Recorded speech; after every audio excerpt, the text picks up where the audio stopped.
ஒரு சன்னியாசி அவரு ஒரு நாள் ஒரு கனவு கண்டாராம். அந்த கனவுல அவர் சொர்க்கத்துக்கு போறார். அங்க ஒரு பெரிய திருவிழா நடந்துகிட்டு இருக்குது. எங்க பார்த்தாலும் அலங்கார வளைவுகள், வண்ணமயமான விளக்குகள், பாதைகள் பூரா மலர்கள், எல்லா கட்டடங்களும் ஒளிமயம். அவ்வளவு கோலாகலமா பிரம்மாண்டமா அந்த திருவிழா நடந்துகிட்டு இருக்குது. அது என்ன திருவிழாங்கிறது இந்த சன்னியாசிக்கு புரியல. அங்க எதிரில் வந்துகிட்டு இருந்த ஒருத்தரை நிறுத்தி, என்ன விசேஷம் இங்க அப்படின்னு விசாரிச்சாராம். உனக்கு தெரியாத விஷயம், இன்னைக்கு இறைவனுக்கு பிறந்த நாள், அதைத்தான் எல்லாரும் சேர்ந்து கொண்டாடுறோம். இதுக்காக பிரம்மாண்டமான ஊர்வலம் ஒண்ணு வரப்போகுது. இறைவனே அந்த ஊர்வலத்துல கலந்துகிறார் அப்படின்னார் அவரு. உடனே அந்த சன்னியாசி ஒரு மரத்து நிழல்ல ஒதுங்கி நின்றுகிட்டார். ஊர்வலம் வந்துகிட்டு இருக்குது. முதல்ல ஒரு குதிரை வந்துகிட்டு இருக்கு. அது மேல ஒருத்தர் உட்காந்துருக்கிறார். அவருக்கு பின்னாடி நிறைய பேர் கூட்டமா வந்துகிட்டு இருக்கிறாங்க. இவ்வளவு கூட்டம் இவர் பின்னாடி வருதே, யார் இவரு அப்படின்னு கேட்டார். ஒரு மதத்தின் பெயரை சொல்லி, இவர் அந்த மதத்தின் தலைவர், அவரை பின்பற்றுகிற மக்கள் கூட்டம் பின்னாடி வந்துகிட்டு இருக்குது அப்படின்னு விவரம் சொல்லி இருக்கிறாங்க. இவங்களுக்கு அடுத்தபடியா இன்னொரு குதிரையில ஒருத்தர் வந்துகிட்டு இருக்கிறார். அவருக்கு பின்னாடி ஏகப்பட்ட கூட்டம். இவர் யாருங்க அப்படின்னு கேட்டிருக்காரு சன்னியாசி. அங்க இருக்கிறவங்க விவரம் சொல்லி இருக்கிறாங்க. இன்னொரு மதத்தின் பெயரை சொல்லி, இவர் அந்த மதத்தினுடைய தலைவர், அவர் வழியை பின்பற்றுகிறவர்கள் அவர் பின்னாடி கூட்டமா வந்துகிட்டு இருக்கிறாங்க அப்படின்னு இருக்காங்க. இப்படி ஒவ்வொருத்தரா குதிரை மேல வந்துகிட்டே இருக்கிறாங்க. அவங்கள பின்பற்றியும் ஒவ்வொரு கூட்டம் வந்துகிட்டே இருக்குது. அந்த பெரிய ஊர்வலம் அது பாட்டுக்கு போயிட்டு இருக்குது. கடைசியா அது முடிஞ்சது ரொம்ப நேரம் கழிச்சு. அதுக்கப்புறம் கொஞ்ச நேரம் கழிச்சு ஒரு வயசான ஆள் குதிரை மேல வந்துகிட்டு இருக்கிறார். ஆனா அவருக்கு பின்னாடி யாருமே இல்லை. அவரு பரிதாபமா தனியா வந்துகிட்டு இருக்கிறார். அவரு அந்த ஊர்வலத்தை சேர்ந்தவரா இல்லையாங்கிறதே தெரியல. இவர் யாரு, இவர் ஏன் இப்படி தனியா வந்துகிட்டு இருக்கிறார் அப்படின்னு கேட்டிருக்காரு அந்த சன்னியாசி. என்னது இப்படி கேக்குறீங்க, இவர் தான் கடவுள். இவருக்காக தான் இன்னைக்கு இந்த ஊர்வலமே நடக்குது. இவருக்கு தான் இன்னைக்கு பிறந்த நாள். முன்னாடி போற ஊர்வலம் பூரா இவருடைய பிறந்த நாளை கொண்டாடுறதுக்காகத்தான் அப்படின்னு இருக்காங்க. இதை கேட்டதும் அந்த சன்னியாசிக்கு திடுக்குன்னு தூக்கி போட்டிருக்கு. இது வரைக்கும் கனவு கண்டுகிட்டு இருந்தவர் மூழ்கிட்டார். அதுக்கப்புறம் தான் யோசிச்சு பார்த்திருக்கார். உண்மைதான், மக்கள் எல்லாரும் பக்தி மார்க்கத்துல போறதா நினைச்சுக்கிட்டு பாதை மாறி போயிட்டு இருக்கிறாங்க. கடவுளை பின்பற்றுவதாக நினைக்கிறாங்க பக்தர்கள். ஆனா கடவுளுக்கு பின்னாடி யாருமே இல்லை. இன்னமும் இயல்பா இதை பத்தி யோசிச்சு பார்த்தா, உண்மைக்கு பின்னாடி தான் நான் போய்கிட்டு இருக்கேன் அப்படின்னு நிறைய பேர் சொல்றாங்க. ஆனா அந்த உண்மை அனாதையா போய்கிட்டு இருக்குது. அப்படி ஆயிட்டுது உலகம். இந்த காலத்திலயும் ஒரு ஊர்வலம். ஒரு பெரிய மனுஷருக்கு பிறந்த நாள் விழா. அவரு குதிரை மேல ஏறி முன்னாடி போயிட்டு இருக்கிறார். அவருக்கு பின்னாடி ஒரு 100 பேர் தொண்டர்கள். அவங்க பாட்டுக்கு போறாங்க. எல்லாம் பணம் கொடுத்து ஏற்பாடு பண்ணவங்க. எல்லாம் பணம் வாங்கிட்டு பின்னாடி போயிட்டு இருக்கிறாங்க. கொஞ்ச தூரம் நடந்ததும் கால் வலிக்க ஆரம்பிச்சுட்டுது. ஒவ்வொருத்தரும் அப்படியே ஒதுங்க ஆரம்பிச்சுட்டாங்க. அதான் முன்னாடியே பணம் கிடைச்சிட்டுதே, இனிமே ஒதுங்கின என்னன்னு ஒதுங்கிட்டாங்க. ஒரு கட்டத்துல குதிரையில போறவர் தற்செயலா திரும்பி பாக்குறாரு. பின்னாடி யாருமே இல்லை. எல்லாரும் ஓடி போயிட்டாங்க. ஒரே ஒரு ஆள் மட்டும் ரொம்ப விசுவாசமா பின்னாடி நடந்து வந்துகிட்டு இருந்தான். ஏன்பா நீ மட்டும் வந்துகிட்டு இருக்கிறிய, நீ வீட்டுக்கு போகலையான்னு கேட்டிருக்காரு அவரு. நீங்க அந்த குதிரையையும் அதுக்குள்ள வாடகை பணத்தையும் கொடுத்துட்டீங்கன்னா நானும் போயிடுவேன் அப்படின்னு நானும். இந்த ஆள் ஒரு நண்பர் வந்தார். ரொம்பவும் இறுக்கமா உடை அணிஞ்சிருந்தார். அதாவது ஆடைக்குள்ள அவர் மாட்டிக்கிட்டு இருந்தது மாதிரி தெரிஞ்சது. ஏன் துணி குறைச்சலா எடுத்துட்டீங்களா அப்படின்னு கேட்டோம். இல்லைங்க, எனக்கு எப்பவுமே இறுக்கமா உடை அணியறது தான் பிடிக்கும் அப்படின்னார். ஒருத்தர் எப்படி உடை அணிகிறார் அப்படிங்கிறத வச்சு அந்த ஆள் எப்படிப்பட்டவர் அப்படிங்கிறத கண்டுபிடிச்சிடலாம். உடை அணிகிற விதம் ஒருத்தருடைய மனநிலையை வெளிப்படுத்துதான். இப்ப இறுக்கமான உடை அணிகிறவங்க பொதுவா மன நிம்மதி இல்லாதவங்களா இருப்பாங்களாம், கோபக்காரங்களா இருப்பாங்களாம். ரொம்ப தொலைதொலைப்பா ஆடை அணிகிறவங்க இருக்கிறாங்கல்ல, அவங்க எல்லாம் அமைதியான ஆளா இருப்பாங்களாம், சாந்தமா இருப்பாங்களாம். இவங்கெல்லாம் போராடுறதுக்கு சரியா வரமாட்டாங்களாம். இப்படி ஒரு கணிப்பு இருக்குது. அதனாலதான் போர் வீரர்களுக்கெல்லாம் இறுக்கமான உடையை தான் கொடுக்கறது வழக்கம். ஆனா சன்னியாசிகளை பாருங்க, அவங்களுக்கெல்லாம் ரொம்ப தொலை உடைகள் தான். அவங்கெல்லாம் டைட் பேண்ட் போட்டுக்கிட்டு நிக்க மாட்டாங்க சன்னியாசிகள்லாம். அதே மாதிரி சன்னியாசிகள்லாம் காவி உடைய தேர்ந்தெடுக்கிறதுக்கும் காரணம் உண்டு. பல ஆண்டுகள் சோதனை செஞ்சு பார்த்துட்டு தான் சன்னியாசத்துக்கு காவி தான் சரி அப்படின்னு முடிவு பண்ணியிருக்கிறாங்க. இப்ப பௌதீக விஞ்ஞானப்படியும் அதுதான் சரி. அதாவது சூரிய ஒளியில 7 வண்ணங்கள் உண்டு. ஒரு பொருள் மேல அது விழும் பொழுது அந்த பொருள் நமக்கு சிவப்பா தெரிஞ்சதுன்னா அந்த பொருள் வந்து சிவப்பை தவிர மற்ற எல்லா நிற கதிர்களையும் உள்வாங்கிக்கிட்டு சிவப்பு நிறத்தை மட்டும் வெளியில விடுது. அதாவது விலக்கி விடுது. அதனாலதான் அந்த பொருள் வந்து சிவப்பா தெரியுது. உடல் ஆரோக்கியத்துக்கு ஓரளவு சிவப்பு தேவைப்படுது. அதனாலதான் காவி உடை அணிஞ்சா சூரிய ஒளி ஓரளவு சிவப்பை விலக்கிவிடும். அதாவது சிவப்பின் பலனும் கிடைக்கும், இந்த சிவப்பின் கெடுதலும் இல்லை அப்படின்னு யோசனை பண்ணாங்க. காவி வந்து உதய வேளையின் நிறம். கீழ் வானத்துல கதிர் உதிக்கிற வேளையில முதல் ஒளி தோன்றுகிற நேரத்துல காவி நிறம் தான் கசியும். தியானம் செய்யறப்ப முதல்ல காணக்கூடிய ஒளி காவி நிறம் தான். தியானத்தின் உச்ச நிலையின் நிறம் நீலம். தியானம் வந்து காவி நிறத்துல ஆரம்பமாகி நீல நிறத்துல நிறைவடைகிறது அப்படிங்கிறார் ஓஷோ. நீலம் வந்து தியான சிகரம், காவி வந்து தியான ஆரம்ப குறியீடு, ஒரு சன்னியாசியின் ஆரம்ப தரிசனம் அப்படிங்கிறார் அவர். ஒருத்தர் நாள் பூரா காவி உடைய அணிஞ்சிருந்தா அந்த நிறம் வந்து அவருக்கு வந்து தியானத்தை பற்றிய நினைவை வந்து ஊட்டிக்கிட்டே இருக்கும். இப்படியே வந்து ஆடைக்கும் தியானத்துக்கும் இடையில ஒரு தொடர் ஏற்படுது. ஒரு துறவியின் உள்ளார்ந்த பண்பா அது மாறுது. கடை வீதியில ஒரு பொருள் வாங்க போறோம், அது மறந்துடக்கூடாதுங்கிறதுக்காக ஞாபகம் முடிச்சு போட்டுக்கிறோம். அந்த முடிச்சுக்கும் பொருளுக்கும் தொடர்பு இல்லை. ஆனா கடை வீதிக்கு போன உடனே அந்த முடிச்சு வந்து அந்த பொருளை ஞாபகப்படுத்துது. அதாவது அந்த முடிச்சு வந்து ஒரு தொடர்பு அம்சமா அமையுது. அது மாதிரிதான் காவி உடையும். ஒரு துறவி வந்து நடக்கும் பொழுது, சாப்பிடும் பொழுது, குளிக்கும் பொழுது அவருடைய காவி உடை அவருக்கு வந்து ஞாபகப்படுத்திக்கிட்டே இருக்கும். அது ஒரு நிலைப்படுத்தப்பட்ட நினைவாக ஞாபக முடிச்சாக மாறிடுது. காவி ஆடை இல்லைன்னா ஒருத்தரால துறவியாக முடியாதுன்னு அர்த்தம் இல்லை. அதே நேரத்துல காவி ஆடையால ஒன்னும் பிரயோஜனம் இல்லை, அதுல ஒன்னும் அர்த்தம் இல்லை அப்படின்னு சொல்லிட முடியாது. இதுதான் உண்மை. இவ்வளவு தூரம் காவி ஆடையை பத்தி சொல்றதுனால எல்லாரும் சன்னியாசியா போடுங்க அப்படின்னு நாம சொல்றதாக யாரும் நினைச்சிடக்கூடாது. மனசுக்கும் நிறத்துக்கும் உள்ள சம்பந்தத்தை தெரிஞ்சுக்கிறதுக்காக தான் இவ்வளவு. நமக்கு தெரிஞ்ச நண்பர் ஒருத்தர் இருக்கிறார், ஆபீஸ்ல வேலை பார்க்கிறவர். ஒவ்வொரு மாசமும் 20ஆம் தேதிக்கு பிறகு அவரை போய் பாத்தீங்கன்னா காவி உடை அணிஞ்சுக்கிட்டு, கண்ணை மூடிக்கிட்டு, கை ரெண்டையும் விரிச்சு வச்சுக்கிட்டு தியானத்திலேயே உட்காந்துருப்பாரு. ஏன் இப்படி பண்றீங்கன்னு கேட்டேன். அதாவது 20ஆம் தேதிக்கு பிறகு என் கையில ஒரு பைசா கூட கிடையாது, ஒரு சன்னியாசி லெவல்ல இருக்கிறேன், என்கிட்ட எதுவும் செலவுக்கு கேட்காத அப்படின்னு என் மனைவிக்கு நாசூக்கா உணர்த்துறதுக்காக அப்படி உட்காந்துருப்பேன் அப்படின்னு விளக்கம் கொடுக்கிறார் அவர். ஒரு ஆளு வேகமா நடந்து போய்கிட்டு இருந்தான். அவன் வேகமா நடக்கிறதுக்கு காரணம் வெயில் காலம், காலில் செருப்பு இல்லை, மணல் பாதை, அதுதான் வேகம். காலில் செருப்பும் இல்லாம கையில கொடையும் இல்லாம அந்த ஆளு வெயில்ல நடந்து போய்கிட்டு இருக்கிறான். அந்த சமயத்துல இன்னொருத்தன் குதிரை மேல ஏறி அந்த வழியா வந்துகிட்டு இருக்கிறான். அவன் காலில் செருப்பும் இருந்தது, கையில கொடையும் இருந்தது. நடந்து போய்கிட்டு இருந்தவன் அந்த குதிரை ஆசாமியை பார்த்து கேட்டான், ஐயா, நீங்களும் குதிரை மேல உட்காந்துக்கிட்டு போய்கிட்டு இருக்கிறீங்க, அப்படி இருக்கிறப்போ உங்களுக்கு அந்த செருப்பு என்னத்துக்கு, அதை எனக்கு கொடுத்து உதவலாமே அப்படின்னா. குதிரை மேல உட்காந்துருந்தவன் யோசனை பண்ணி பார்த்தான். இவன் சொல்றது நியாயம்தானே அப்படின்னு சொல்லி தன்னுடைய செருப்பை கழட்டி அந்த வழிபோக்கனுக்கு கொடுத்துட்டான். ரொம்ப நல்லதுங்க அப்படின்னு சொல்லி இவன் அதை வாங்கி காலில் மாட்டிக்கிட்டான். அதுக்கப்புறம் மறுபடியும் ஆரம்பிச்சான், ஐயா, நீங்க வந்து குதிரையில போறதுனால போக வேண்டிய இடத்துக்கு வேகமா போய் சேர்ந்துருவீங்க, அதனால உங்க கையில் அந்த கொடை என்னத்துக்கு, நான் நடந்து போயிட்டு இருக்கிறவன், ரொம்ப நேரம் நடக்க வேண்டியிருக்கும் இந்த வெயில்ல, அதனால அந்த கொடையையும் எனக்கு கொடுங்களேன் அப்படின்னா. குதிரை வீரன் யோசனை பண்ணி பார்த்தான், இதுவும் நியாயம்தானே அப்படின்னு அவனுக்கு தோணுச்சு. உடனே இறக்கப்பட்டு தன் காலில் இருந்த செருப்பை கொடுத்தது மாதிரியே தன் கையில் இருந்த கொடையையும் இவங்கிட்ட கொடுத்துட்டான். அதுக்கப்புறம் அவன் நிம்மதியா புறப்பட்டான். இப்ப மறுபடியும் கை தட்டி அவனை நிறுத்தினான். கீழே நின்றுட்டு இருந்தவன், என்னப்பா ஏன் என்ன நிறுத்தின, இன்னும் ஏதாவது வேணுமா உனக்கு அப்படின்னா குதிரையில இருந்தவன். இவன் மெதுவா வாயை திறந்து அந்த குதிரையையும் என்கிட்ட கொடுத்துருங்களேன்னா. அந்த குதிரை வீரன் இப்ப ஒரு கணம் யோசனை பண்ணி பார்த்தான். உடனே என்ன பண்ணான் தெரியுமா, தன்கிட்ட இருந்த குதிரை சவுக்கை எடுத்தான். குதிரை சவுக்கால அந்த ஆளை வாங்குவாங்கன்னு வீசி தள்ளிவிட்டான். இவ்வளவு சவுக்கடியும் வாங்கிக்கிட்டு இந்த ஆள் என்ன பண்ணான் தெரியுமா, சிரிக்கிறான். அடி வாங்கிட்டு யாராவது சிரிப்பாங்களா? குதிரை வீரனுக்கு ஒன்னும் புரியல. என்னப்பா அது, ஏன் இப்படி அடி வாங்கிட்டு இப்படி சிரிக்கிறியே அப்படின்னு கேட்டான். இப்ப அந்த வழிபோக்கன் சொல்றான், ஐயா, நான் இப்படி சிரிக்கிறதுக்கு காரணம் இருக்கு.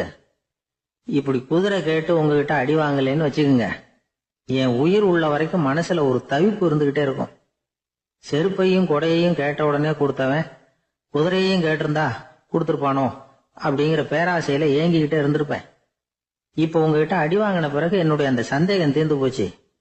என்னுடைய ஆசைக்கு எல்லை எது அப்படிங்கறத எனக்கு புரிஞ்சுட்டுது அப்படின்னு சொல்லிவிட்டு அவன் நடக்க ஆரம்பிச்சுட்டானான். ஆசைக்கும் எல்லை உண்டு அப்படிங்கறத விளக்கறதுக்காக வாரியார் சுவாமிகள் சொல்ற கதை இது. இந்த காலத்திலயும் ஒருத்தன் அது மாதிரி கொடை செருப்போட குதிரையில போய்கிட்டு இருந்தான். எதிரில் நடந்து வந்தவன், ஐயா உங்க கொடையை எனக்கு கொடுங்களேன்னு கேட்டான். உடனே அவன் குதிரையிலிருந்து கீழே குதிச்சு அவனை சாட்டையால் அடிக்க ஆரம்பிச்சுட்டான். இன்னொருத்தர் அந்த வழியா வந்தவர் இதை பார்த்தார். ஏன்பா அவன் கேட்டான், உன்னால முடியலன்னா இல்லைன்னு சொல்லிட வேண்டியதுதானே, அதுக்காக ஏன் இப்படி அவனை போட்டு அடிக்கிறேன்னு கேட்டார். உங்களுக்கு விவரம் புரியாது சார், காலம் ரொம்ப கெட்டு போச்சு. கேட்டதை கொடுத்தேன்னு வச்சுக்கோங்க, இந்த குதிரையே என்னோடது, அவன் திருடிக்கிட்டு போறான் அப்படின்னு என் பேர்ல புகார் கொடுக்க ஆரம்பிச்சிருவான் சார் அப்படின்னா. அது எப்படி அவ்வளவு உறுதியா சொல்றேன்னு கேட்டார் அவரு. ஏற்கனவே அது மாதிரி ஒருத்தன் பேர்ல புகார் கொடுத்துட்டு தான் இந்த குதிரையை நான் தள்ளிட்டு வந்துகிட்டு இருக்கிறேன் அப்படின்னார். நமக்கு முன்னாடி நமக்கு வேண்டிய ஒருத்தர் ஒரு கிளாஸ்ல நமக்கு பழச்சாறு கொண்டாந்து வைக்கிறாருன்னு வச்சுங்க. உடனே நாம என்ன பண்ணுவோம், எடுத்து கிடுகிடுன்னு சாப்பிட்ருவோம் அடுத்தவங்க யாரும் வர்றதுக்குள்ள. அதை விட்டுட்டு அதை கொண்டாந்து வச்சவர்கிட்டயே அதோட விலை என்ன அப்படி இப்படின்னு நான் கேட்டுக்கிட்டு இருப்போம். நாம கேட்க மாட்டோம். ஆனா காந்திஜி அப்படி கேட்டாராம். எப்ப தெரியுமா, 1935 அந்த வருஷம் மே மாசத்துல ஒரு நாள் காந்திஜி டெல்லியில இருக்கிறார். அப்ப அவருக்கு 2 டம்ளர் மாம்பழச்சாறு கொண்டாந்து கொடுக்குறாங்க. அதை வாங்குறாரு. இதோட விலை என்ன அப்படின்னு கேட்டார் காந்திஜி. யாருக்கிட்ட கேட்டாருன்னா மனுபென் காந்தி கிட்ட கேட்கிறார். அவங்க தான் கொண்டாந்து கொடுக்குறாங்க.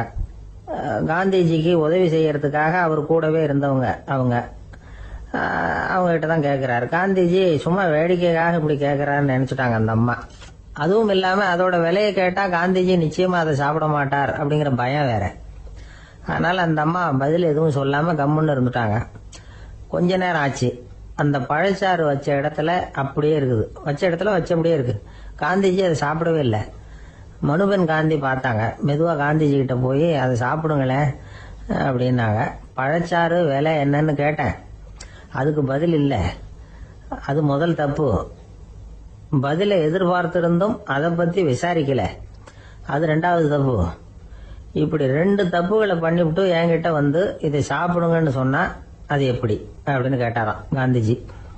மனுபென் காந்தி என்ன சொல்றதுன்னு தெரியாம திகைச்சு போய் நின்றுகிட்டு இருந்தாங்க. காந்திஜி தொடர்ந்து சொன்னாராம், இப்ப என் முன்னாடி வச்சிருக்கிற இந்த பழச்சாறு விலை சுமாரா ஒரு அரை ரூபாயாவது இருக்கும். அது அந்த காலத்து மதிப்பு. இந்த பழச்சாறு இல்லாம கூட என்னால இருக்க முடியும். ஆனா அவசியமான பொருள்களை வாங்கறதுக்கு கூட சக்தி இல்லாத மக்கள் இந்த நாட்டுல நிறைய பேர் இருக்கிறாங்க. அப்படி இருக்கிறப்போ எனக்கு என்னத்துக்கு இந்த விலை உயர்ந்த பானம்? இதை இப்ப நான் சாப்பிட்டா என் உடம்பு வேணும்னா ஆரோக்கியமாகலாம், ஆனா என் மனசு அமைதி அடையாது. எனக்கு என்னுடைய உடல் ஆரோக்கியத்தை விட மன ஆரோக்கியம் தான் முக்கியம். அதனால இதை நான் சாப்பிட மாட்டேன், எடுத்துட்டு போயிடு அப்படின்னாராம். அந்த சமயத்துல ஒரு அகதி பொண்ணு 2 குழந்தைகளோட காந்திஜியை பாக்கிறதுக்காக வந்தது. வணக்கம் சொல்லிச்சு. காந்திஜி உடனே தனக்கு முன்னாடி இருந்த பழச்சாற்றை எடுத்து அந்த பொண்ணுகிட்டையும் குழந்தைகள்கிட்டையும் கொடுத்து சாப்பிட சொன்னார். அவங்க அதை வாங்கி ரொம்ப சந்தோஷத்தோட சாப்பிட்டாங்களாம். அதை பார்த்த காந்திஜி முகத்துல ஒரு புன்னகை, ஒரு பரவசம், ஒரு திருப்தி. அவர் மனசு நிறைஞ்சி இருந்தது. அப்போ அவர் சொன்னாராம், ஆண்டவன் எனக்கு எப்பவும் சரியான சமயத்துல கை கொடுப்பாருங்கிறது அதுக்கு இதுதான் அத்தாட்சி.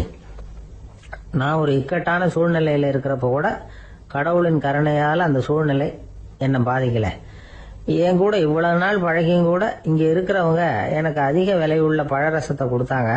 ஆனா சரியான நேரத்துல அதை சாப்பிட வேண்டியவங்களை என்கிட்ட அனுப்பி வச்சு என்ன சந்தோஷப்படுத்தினார் கடவுள், அவருக்கு நன்றி அப்படின்னாராம் மகாத்மா காந்தி. உடல் ஆரோக்கியத்தை விட மன ஆரோக்கியம் தான் எனக்கு முக்கியம்னு சொன்னார் பாருங்க. அதை நாம எல்லாரும் மனப்பூர்வமா இன்னைக்கு சிந்திச்சு பார்க்கணும். இந்த காலத்துல எல்லாரும் அப்படியா நினைக்கிறாங்க? எனக்கு தெரிஞ்ச ஒருத்தர் இருந்தார். தினமும் காலையில ஒரு காபி சாப்பிட உட்கார்ற நேரத்துல பக்கத்து வீட்டுக்காரர் வந்து சேருவார் கரெக்டா. உடனே அவரும் தனக்குன்னு வந்திருக்கிற காப்பியை எடுத்து மனப்பூர்வமா பக்கத்து வீட்டுக்காரர்கிட்ட கொடுத்துருவார். அதுக்கப்புறம் அவருக்காக வேற காப்பி போட்டு கொண்டாந்து கொடுத்தாலும் வேண்டான்னு சொல்லிடுவார். ஆண்டவனா பார்த்து சரியான நேரத்துல அவரை எங்க வீட்டுக்கு தினமும் அனுப்பி வைக்கிறார் அப்படிம்பார். ஏன் அப்படி சொல்றீங்க அப்படின்னு கேட்டோம் ஒரு நாள். அதுக்கு அவர் சொல்றார், எனக்கு என்னோட உடல் ஆரோக்கியம்தான் முக்கியம். இதை கடவுள் புரிஞ்சுக்கிட்டு எங்க வீட்டு காப்பியை சாப்பிட்றதுக்கு தினமும் அடுத்த வீட்டுக்காரனை அனுப்பி வைக்கிறார் அப்படின்னார் அவர். ஒரு ஊர்ல ஒரு இளைஞன் இருந்தான். ஒரு நாள் அவன் ஒரு குருவை தேடிட்டு புறப்பட்டான். ஊரை விட்டு வெளியில போனான். போகிற வழியில ஒரு காடு. அந்த காட்டுல ஒரு மரத்தடியில ஒரு பெரியவர் உட்கார்ந்துருக்கிறார். அமைதியா மௌனமா அவர் அமர்ந்திருக்கிறார். இந்த பெரியவரை விசாரிக்கலாம், குருவை தேடி கண்டுபிடிக்கிறதுக்கு இவர் ஏதாவது ஒரு வழி சொல்லி கொடுப்பார் அப்படின்னு நினைச்சுக்கிட்டு அவர் நெருங்கினான். ஐயா, எனக்கு ஒரு குரு தேவை, எங்க கிடைப்பார்? அவரை எப்படி அடையாளம் கண்டுபிடிக்கிறது? அதை பத்தி ஏதாவது விவரம் சொன்னீங்கன்னா நான் கண்டுபிடிச்சுக்குவேன் அப்படின்றான். பெரியவர் நிமிர்ந்து பார்த்தார். தம்பி, அது ரொம்ப சுலபம். அவர் வயசானவரா இருப்பார். என்னை விட சுமார் 30 வயசு அதிகமா இருக்கும். அவர் ஒரு மரத்தடியில் தான் உட்கார்ந்துருப்பார் அப்படின்னு இருக்கான். சரிங்க பெரியவரே, அது என்ன மாதிரியான மரம், எப்படி இருக்கும் அப்படின்னு கேட்டிருக்கான். பெரியவர் அந்த விவரங்களையும் சொல்லியிருக்கிறாரு. அது மட்டும் இல்ல, சந்திக்கிற நாள், நேரம், வினாடி முதற்கொண்டு எல்லா விவரங்களையும் துல்லியமா சொன்னாராம். இவ்வளவு விவரங்களை இவரால் எப்படி சொல்ல முடியுது அப்படின்னு இவனுக்கு ஆச்சரியம். இருந்தாலும் அந்த பெரியவர் கடைசியா ஒரு விவரம் சொன்னார். அது என்ன தெரியுமா? எப்படியும் நீ அவரை சந்திக்கிறதுக்கு ஒரு 30 வருஷம் ஆகும் அப்படின்னு சொல்லிவிட்டாராம். ரொம்ப நன்றிங்க பெரியவரே அப்படின்னு சொல்லிவிட்டு அந்த இளைஞன் புறப்பட்டு இருக்கான். இப்போ அவனுக்கு குரு பத்தின விவரம் எல்லாம் கிடைச்சிட்டுது, சந்திக்கிற நேரமும் தெரிஞ்சுட்டுது. ஆனா 30 வருஷம் அவரை தேடி அலைய வேண்டியிருக்குமே. அவன் தேட ஆரம்பிச்சான். காடு மலை எல்லாம் சுத்தி அலைஞ்சான். பல வருஷங்கள் தேடினான். அழுத்து போயிட்டான். கடைசியில அவனுக்கும் வயசாயிட்டுது. கடைசியில தன்னுடைய சொந்த ஊருக்கே திரும்பி போயிட்டு இருந்தான். அங்க ஒரு மரத்தடியில அவன் தேடிட்டு இருந்த குருநாதர் கிடைச்சார். யார் அவருன்னா, 30 வருஷத்துக்கு முன்னாடி வழி சொல்லி கொடுத்தாருல அதே பெரியவர். அவருக்கு இப்போ 30 வயசு அதிகமா இருந்தது. அதே மரம். அன்னைக்கு பெரியவர் சொன்ன அடையாளம் இப்ப பொருத்தமா இருந்தது. இப்போ அந்த பெரியவர் சொன்னார், சரியா வந்து சேர்ந்துட்டேன், வா, உனக்காக தான் நான் இவ்வளவு காலமும் காத்துக்கிட்டு இருந்தேன் அப்படின்னாராம். என்ன சொல்றீங்கன்றிருக்கான். 30 வருஷத்துக்கு முன்னாடி என்கிட்ட வந்தியே, அப்பவே என் காலம் வந்து முடிஞ்சு போயிருந்தது. அப்பவே என்ன உனக்கு அடையாளம் தெரியல, அதனால இவ்வளவு காலம் உனக்காக காத்துட்டு இருக்கும்படி ஆயிட்டுது அப்படின்னாராம். ஐயா, அப்பவே நீங்க சொல்லியிருக்கலாமே, இதுதான் 30 வருஷம் கழிச்சு நீ சந்திக்க போற இடம், நான் தான் உன்னுடைய குரு அப்படின்னு சொல்லியிருக்கலாமே அப்படின்றான். அந்த பெரியவர் சிரிச்சுக்கிட்டே இதுக்கு பதில் சொன்னாராம். நான் எவ்வளவோ விவரமா தான் சொன்னேன், நீ சரியா புரிஞ்சுக்கல. காரணம், அப்போ நீ போதுமான அளவுக்கு பக்குவம் பெற்றிருக்கவில்லை. அதனால புரியும் சக்தி இல்லாம போயிட்டுது. அப்போ 30 ஆண்டு காலம் நீ அலைஞ்சு தெரிஞ்சிருக்கிற, அது காரணமா இப்போ உனக்கு அந்த பக்குவம் வந்துட்டுது. அதனாலதான் அடையாளம் காண முடிஞ்சது, நானே உன்னுடைய குரு அப்படின்னாராம். இதுல இருந்து என்ன தெரியுதுன்னா, ஆன்மீகத்துல மாணவனாக சேர்றதுக்கு கூட ஒரு பக்குவத்தன்மை தேவைப்படுது. ஒரு பெரிய ஞானி, அவர்கிட்ட சீடனா இருக்க ஒருத்தன் வந்தான். எதிரில் நின்னா. ஞானி அவனை வெகு நேரம் உற்று பார்த்தார். அப்புறம் சொன்னார், சீடனா இருக்கிறது ரொம்ப சிரமம்னார். நான் தயாரா இருக்கிறேன்னா. அது இன்னமும் சிரமமாச்சே, இங்க குருவா இருக்கிறது மட்டுமே சுலபம் அப்படின்னாராம். அப்படின்னா நான் குருவாவே ஆயிடுறேன் அப்படின்னானா. இது போலவே இந்த காலத்துல கதை ஒண்ணு உண்டு. ஒரு பள்ளிக்கூடத்துல வகுப்பு ஆசிரியர் மாணவனை திட்டிக்கிட்டு இருந்தார். டேய், நீ 100க்கு 10 மார்க் தான் வாங்கிட்டு இருக்க. இவ்வளவு மோசமா நீ படிச்சா கடைசியில மாடு மேய்க்கிறது கூட லாய்க்கு இல்லாதவனா ஆயிடுவேன். அதுக்கப்புறம் என்ன செய்ய போற அப்படின்னாராம். பையன் தலையை சொரிஞ்சுக்கிட்டே சொன்னானா, சார் அப்படின்னா ஒன்னு செய்யறேன் அப்படின்னானா. இவர் கேட்டிருக்கார், என்ன செய்ய போறேன்னு. வேற என்ன சார், உங்களை மாதிரி ஒரு ஆசிரியர் ஆயிடுறேன் அப்படின்னானா. ஒரு கணவன் மனைவி, எப்ப பார்த்தாலும் அவங்க 2 பேருக்கும் இடையில சண்டை வந்துகிட்டே இருந்தது. இதுல என்ன ஆச்சரியங்கிறீங்களா? நான் அதுக்காக சொல்ல வரல, இது வேற விஷயம். அதாவது சண்டை போடாம இருக்கிறதுக்கு வழி சொல்ற தகவல் இது. நான் சொன்ன அந்த கணவன் மனைவி எப்படின்னா, கணவன் ஒரு வார்த்தை சொன்னா மனைவி கிட்ட இருந்து 2 வார்த்தை பதிலா வரும். இதுக்கு கணவன் கிட்ட இருந்து 4 வார்த்தை பதிலா வரும். இப்படி வார்த்தைகள் பெருகி போய் கடைசியில வம்புல முடியும். அந்த அம்மா பொறுத்து பார்த்தாங்க, அவங்களால தாக்கு பிடிக்க முடியல. பக்கத்து வீட்லயே ஒரு கணவன் மனைவி இருந்தாங்க. அவங்களுக்குள்ள சண்டை வர்றதில்ல. அது எப்படி அவங்களால மட்டும் சண்டை போடாம இருக்க முடியுது அப்படின்னு இந்த அம்மாவுக்கு ஆச்சரியம். ஒரு நாள் நேரா பக்கத்து வீட்டு அம்மா கிட்டே போய், ஏம்மா, நீங்க எப்படி கணவனும் மனைவியும் சண்டை போட்டுக்காம இருக்கிறீங்க, அது எப்படி முடியுது உங்களால அப்படின்னு கேட்டாங்க. அதுக்குன்னு ஒரு மருந்து இருக்குது, அதை சாப்பிட்டா சண்டை வராது அப்படின்னாங்க அவங்க. சரிங்க, அந்த மருந்தை அவரு சாப்பிட மாட்டேன்னு சொல்லிட்டா என்ன பண்றது அப்படின்னு கேட்டிருக்கிறாங்க இவங்க. அந்த மருந்து அவருக்கு இல்லம்மா, உனக்கு தான் அப்படின்னாங்களாம் அவங்க. அப்படியா, அப்படின்னா கொடுங்க, ரொம்ப நல்லதா போச்சு. அதை எப்படி சாப்பிடுறதுங்கிற விவரத்தையும் சொல்லுங்க, எங்க அது கிடைக்கும்ங்கிறதையும் சொல்லுங்க, வாங்கிக்கிறேன் அப்படின்னு கேட்டாங்களாம் இவங்க. வேற எங்கேயும் போய் வாங்க வேண்டாம், என்கிட்டயே இருக்க அந்த மருந்து அதில் கொஞ்சம் தர்றேன், வாங்கி வச்சுக்க. உன் வீட்டுக்காரர் உன்னோட சண்டை ஆரம்பிக்கிற போகலாம் நீ இந்த மருந்தில் ஒரு அவுன்ஸ் வாயில் ஊற்றிக்கணும். அதை உடனே குடிச்சிடக்கூடாது, ஒரு 5 நிமிஷமாவது அது வாயில் இருக்கணும், அதுக்கப்புறம் குடிச்சிடலாம் அப்படின்னு சொல்லி ஒரு பாட்டில் மருந்தை இந்த அம்மா கிட்ட கொடுத்து அனுப்புனாங்களாம். மருந்தை எடுத்துக்கிட்டு இந்த அம்மா வீட்டுக்கு வந்திருக்கிறாங்க. வீடு பூட்டி இருந்ததுனால கணவன் வந்து வாசல்லையே காத்துக்கிட்டு இருக்கிறான். மனைவியை கண்டதும் சண்டை போட ஆரம்பிச்சிட்டான். வீட்டை பூட்டி விட்டு எங்கே போய் தொலைஞ்ச, எவ்வளவு நேரமாக ஒரு மனுஷன் வாசல்லையே காத்துட்டு கிடக்கிறது, அப்படி இப்படின்னு கத்த ஆரம்பிச்சிட்டான். மனைவி இதுக்கு பதிலே சொல்லலை. அந்த அம்மா பேசாமல் வீட்டை திறந்தாங்க, சமையல் அறைக்குள்ளே போனாங்க, ஒரு அவுன்ஸ் மருந்தை வாயில் ஊற்றிக்கிட்டாங்க. அன்னைக்கு சண்டை வந்து மேற்கொண்டு வளரவே இல்லை, நின்றுட்டுது. மருந்து பரவாயில்லை. அதுக்கப்புறம் பல சந்தர்ப்பங்களில் சண்டை வரும் போல இருக்கிற போலாம் இந்த மருந்து அதை நிறுத்தியிருக்கு. பிரமாதமான மருந்தாக இருக்குது இது, இதை கொஞ்சம் அதிகமாகவே வாங்கி வீட்டில் வச்சுக்க வேண்டியது தான் அப்படின்னு முடிவு பண்ணிட்டு இந்த அம்மா மறுபடியும் பக்கத்து வீட்டு அம்மாகிட்ட போனாங்க. எவ்வளவு விலையானாலும் சரி நான் காசு கொடுத்து வாங்கி வச்சுக்கிறேன், எந்த கடையில் இருக்குது இந்த மருந்து சொல்லுங்க அப்படின்னு கேட்டாங்க. இந்த மருந்துக்கு விலையே கிடையாதுங்க, இலவசமாகவே கிடைக்கும்னாங்களாம் அவங்க. அது எப்படி விலையில்லாமல் இதை விற்க முடியுது அப்படின்னு கேட்டாங்களாம் இவங்க. அது மருந்தாக இருந்தால் தானே விலை வைக்கிறதுக்கு, அது வெறும் தண்ணி தானே அப்படின்னாங்களாம். வெறும் தண்ணியா சண்டையை நிறுத்துது அப்படின்னு இருக்காங்க இவங்க. அது சண்டையை நிறுத்தல, உன்னோட மௌனம் தான் சண்டையை நிறுத்துது. நீ வாயில தண்ணியை வச்சுக்கிறதுனால எதிர்த்து பேசுறது இல்லை, அதனால உன்னுடைய கணவர் கோபம் வந்து சாந்தமாயிடுது அப்படின்னாங்களாம் அவங்க. இந்த கதையிலிருந்து சண்டையை நிறுத்துற மருந்து எதுன்னு தெரிஞ்சுக்கிட்டோம் இல்லையா. ஒருத்தர் என்ன பண்ணாரு, பாட்டிலில் வந்து தண்ணியை ஊற்றி வச்சுக்கிட்டு அவர்கிட்ட வர்றவங்களுக்கெல்லாம் இதை சிபாரிசு பண்ணலாம்னு நினச்சிக்கிட்டு உட்காந்துருந்தார். ஒரு அம்மா வந்தாங்க.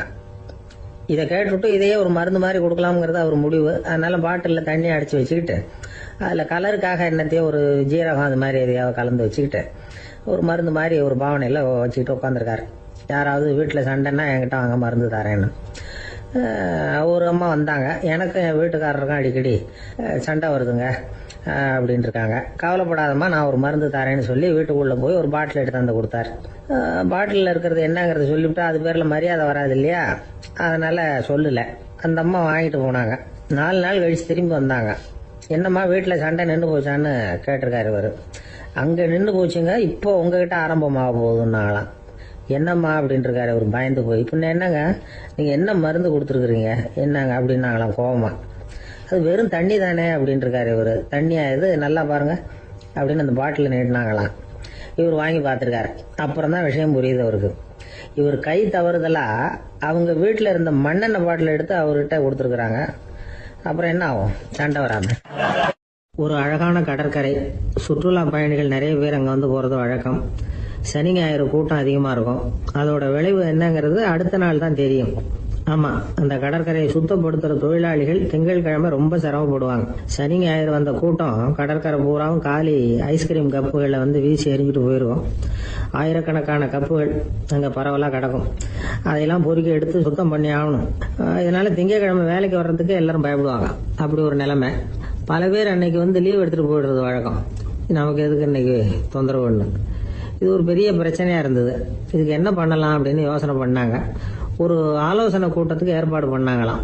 அந்த நகர நிர்வாக அலுவலர்கள், பணியாளர்கள் எல்லாரும் அதில் கலந்துக்கிட்டாங்க. கூட்டம் ஆரம்பமாச்சு.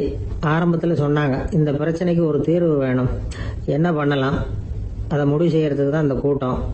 இதில் நீங்கள் செய்ய வேண்டியது என்னென்னா, உங்களுக்கு தோன்றுகிற யோசனை எதுவாக இருந்தாலும் சொல்லுங்கள், கொஞ்சம் கூட தயக்கம் வேண்டாம். நாம் சொல்கிற யோசனை ஈடுபடுமா படாதா அப்படின்லாம் யோசிக்க வேணாம். எல்லாருடைய யோசனைகளையும் அப்படியே பதிவு செய்துக்கிறோம். கடைசியாக அதிலிருந்து ஒரு சிறந்த யோசனையை தேர்வு பண்ணி அதை பயன்படுத்தலாம். இந்த சந்தர்ப்பத்தில் இன்னொரு முக்கியமான வேண்டுகோள், எவ்வளவு சாதாரணமான யோசனையாக இருந்தாலும் சரி, அது சொல்லும் பொழுது அடுத்தவங்க வந்து ஏளனம் செய்யக்கூடாது. இது ஒரு பெரிய யோசனையா அப்படின்னு சொல்லி எதையும் அலட்சியப்படுத்தக்கூடாது. இதுதான் அந்த கூட்டத்தின் ஆரம்பத்தில் செய்யப்பட்ட அறிவிப்பு. உடனே அந்த கூட்டத்தில் இருந்தவங்க ஆளுக்கு ஒரு யோசனை சொல்ல ஆரம்பிச்சாங்க. ஒருத்தர் எழுந்திருச்சார், இங்கே வர்ற சுற்றுலா பயணிகள் கிட்ட ஆளுக்கு $10 ஒரு டெபாசிட் மாதிரி வைப்பு பணமாக வாங்கிக்கணும். காலி ஐஸ்கிரீம் கப்பை திருப்பி கொடுத்தா அந்த பணத்தை திருப்பி கொடுத்துடலாம். இப்படி ஒரு ஏற்பாடு பண்ணிட்டா கப்புகளை தேடி பொறுக்கிட்டு இருக்க வேண்டியதில்லை, எல்லாம் ஒரே இடத்துக்கு வந்து சேர்ந்துடும். அப்படியே நாம் வந்து தூக்கிட்டு போய் ஒரு இடத்துல கொட்டி விடலாம் அப்படின்னாரு. இன்னொருத்தர் எழுந்திருச்சார், கப்பை கீழே போட்டா $50 அபராதம் அப்படின்னு அங்கங்க போர்டு எழுதி வச்சுடலாம். கப்புகளை போடுறதுக்கு அங்கங்க பெரிய கூடைகளை வச்சுடலாம். நாம சாவகாசமா அந்த கூடைகளை சேகரம் பண்ணிக்கலாம் அப்படின்னாராம். இன்னொருத்தர் எழுந்திருச்சு கொஞ்சம் கோபமா பேசினார். கப்புகளை அவங்க வாயிலேயே திணிச்சுடணும், அதுகளை முன்னு சாப்பிட்டு பார்த்தா தான் தெரியும் அது எவ்வளவு கஷ்டங்கிறது அப்படின்னு ரொம்ப கடுமையா பேசியிருக்காரு. இது வேடிக்கையா தெரிஞ்சாலும் இந்த யோசனையும் பதிவு செஞ்சுக்கிட்டாங்களாம். இப்படி பல யோசனைகள். கடைசியா எல்லாத்தையும் படிச்சு பார்த்துட்டு பரிசீலனை பண்ணாங்க. அப்புறம் தான் யோசனை வந்தது, இவர் வேடிக்கையா சொன்னது கப்புகளை அவங்க வாயிலேயே திணிச்சு சாப்பிட சொல்லணும், அதுதான் தண்டனைன்னார்ல, ஏன் அப்படி சாப்பிட்றது மாதிரியே கப்புகளை தயார் பண்ண என்ன அப்படின்னு சிந்திக்க ஆரம்பிச்சாங்களாம். ஆகா, அதுதான் சரின்னு ஒரு முடிவுக்கு வந்தாங்க. அதுல இருந்து உருவானது தான் இந்த வேஃபர் கப்ஸ். ஐஸ்கிரீமை சாப்பிட்டு முடிச்சதும் கப்பையும் சாப்பிட்டுடலாம். கோன் ஐஸ்கிரீம் சாப்பிட்றோம்ல, அதுதான். அமெரிக்காவில் மியாமி கடற்கரையில ரொம்ப காலமா இருந்துகிட்டு வந்த குப்பை பிரச்சனைக்கு இப்படிதான் ஒரு தீர்வு வந்துதான். இதுல இருந்து நாம புரிஞ்சுக்க வேண்டியது என்னன்னா, நாம அன்றாட எத்தனையோ பிரச்சனைகளை சந்திக்கிறோம், அதுக்கெல்லாம் தீர்வு உண்டு. அது எங்க ஒளிஞ்சிருக்குன்னு கண்டுபிடிக்கணும். அந்த அந்த யோசனையையும் நல்லா தீவிரமா யோசிக்கணும். யார் என்ன யோசனை சொன்னாலும் அதை அலட்சியப்படுத்தக்கூடாது, அக்கறையோட கவனிக்கணும், அதை யோசிச்சு பார்க்கணும்.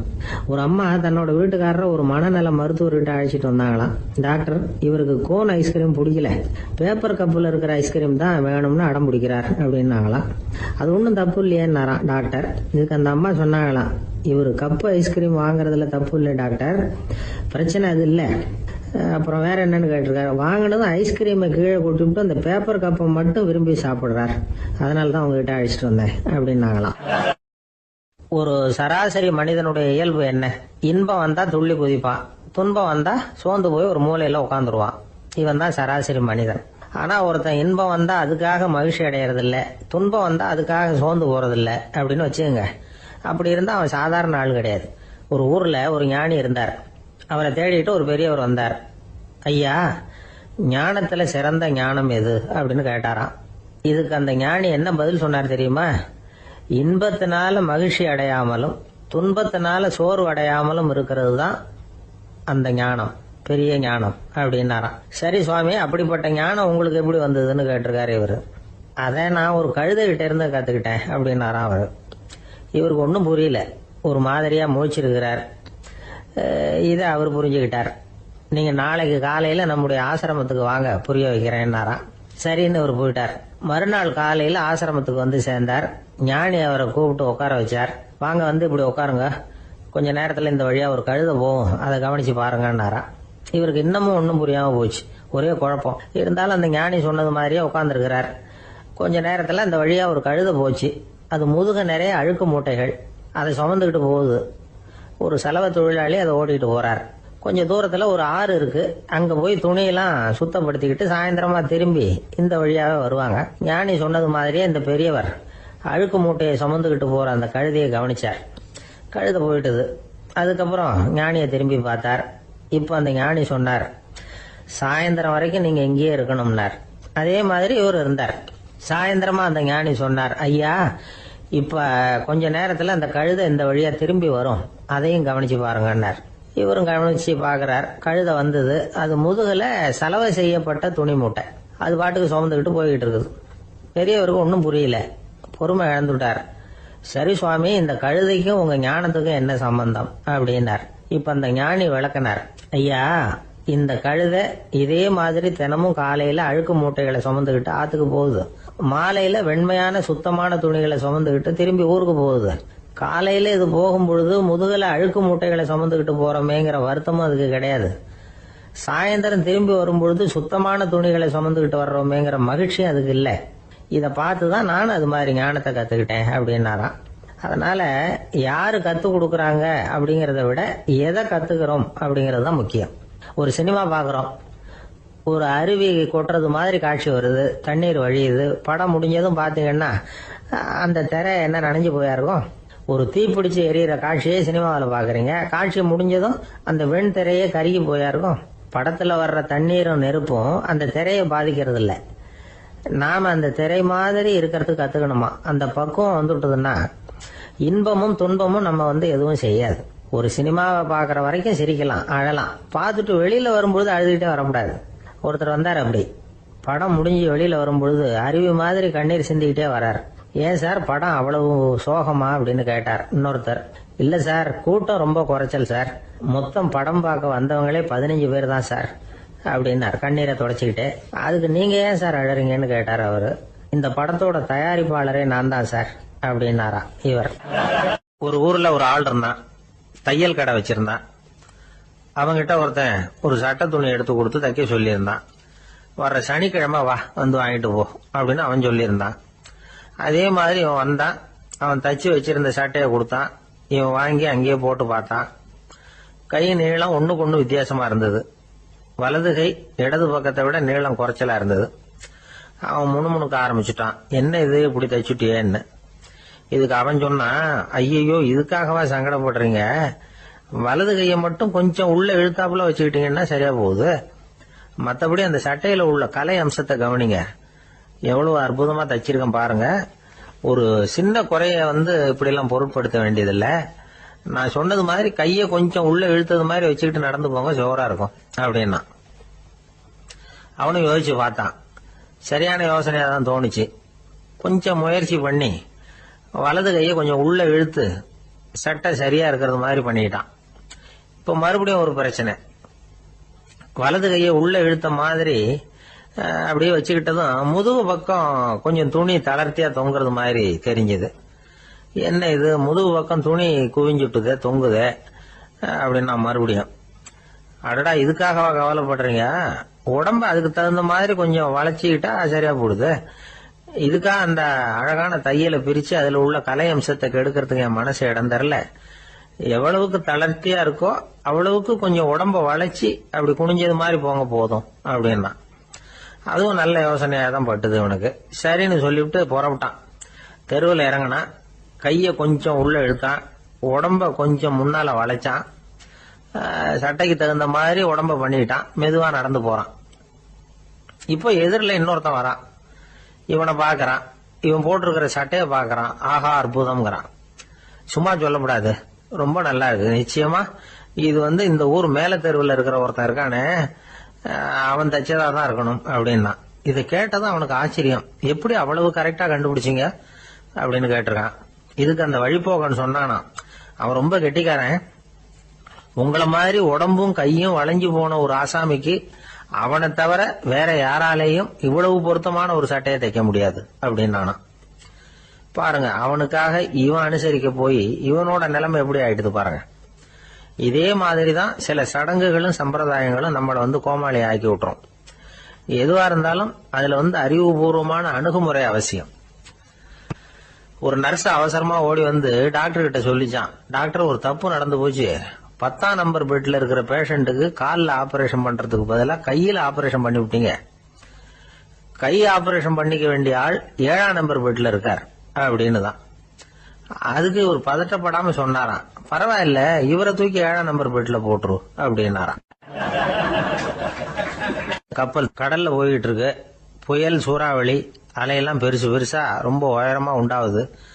கடுமையான காற்றிலேயும் வேகமான அலைகள்லேயும் சிக்கி அந்த கப்பல் தடுமாறுது. திசை மாறி போச்சு. எந்த பக்கம் போயிட்டு இருக்கிறோம்னே தெரியல. அந்த கப்பலை செலுத்திக்கிட்டு இருந்த மாலுமி ரொம்ப சாமர்த்தியமா செயல்பட்டார். தன்னுடைய அறிவாற்றலையும் திறமையையும் முழுமையா பயன்படுத்தினார். அந்த கப்பலை கட்டுப்படுத்தினார். மெதுவா அந்த சூறாவளியிலிருந்து கப்பலை காப்பாத்தி கரைக்கு கொண்டுட்டு சேர்த்துட்டார். மாலுமின்னு ஒருத்தர் இருந்ததுனால அந்த மரக்கலம் காப்பாற்றப்பட்டது. மாலுமின்னு ஒருத்தர் இல்லைன்னு வச்சுக்கோங்க, அந்த கப்பலோட கதி என்னவாயிருக்கும் யோசிச்சு பாருங்க. ஒரு கோபக்காரனுடைய நிலைமையும் அப்படித்தானா. கோபக்காரன்கிறவன் ஒரு மாலுமி இல்லாத மரக்கலம் அப்படிங்கிறார் நபிகள் நாயகம். கொந்தளிக்கிற கடல்ல கொடுமையான அலைகளின் உச்சியில அல்லல் படுகிற மரக்கலத்தை விட மோசமானது கோபக்காரனின் நிலைமை அப்படிங்கிறது அவருடைய கருத்து. அது மாதிரி இதுன்னு சொல்லல, அதை விட மோசம் இது அப்படிங்கிறார்.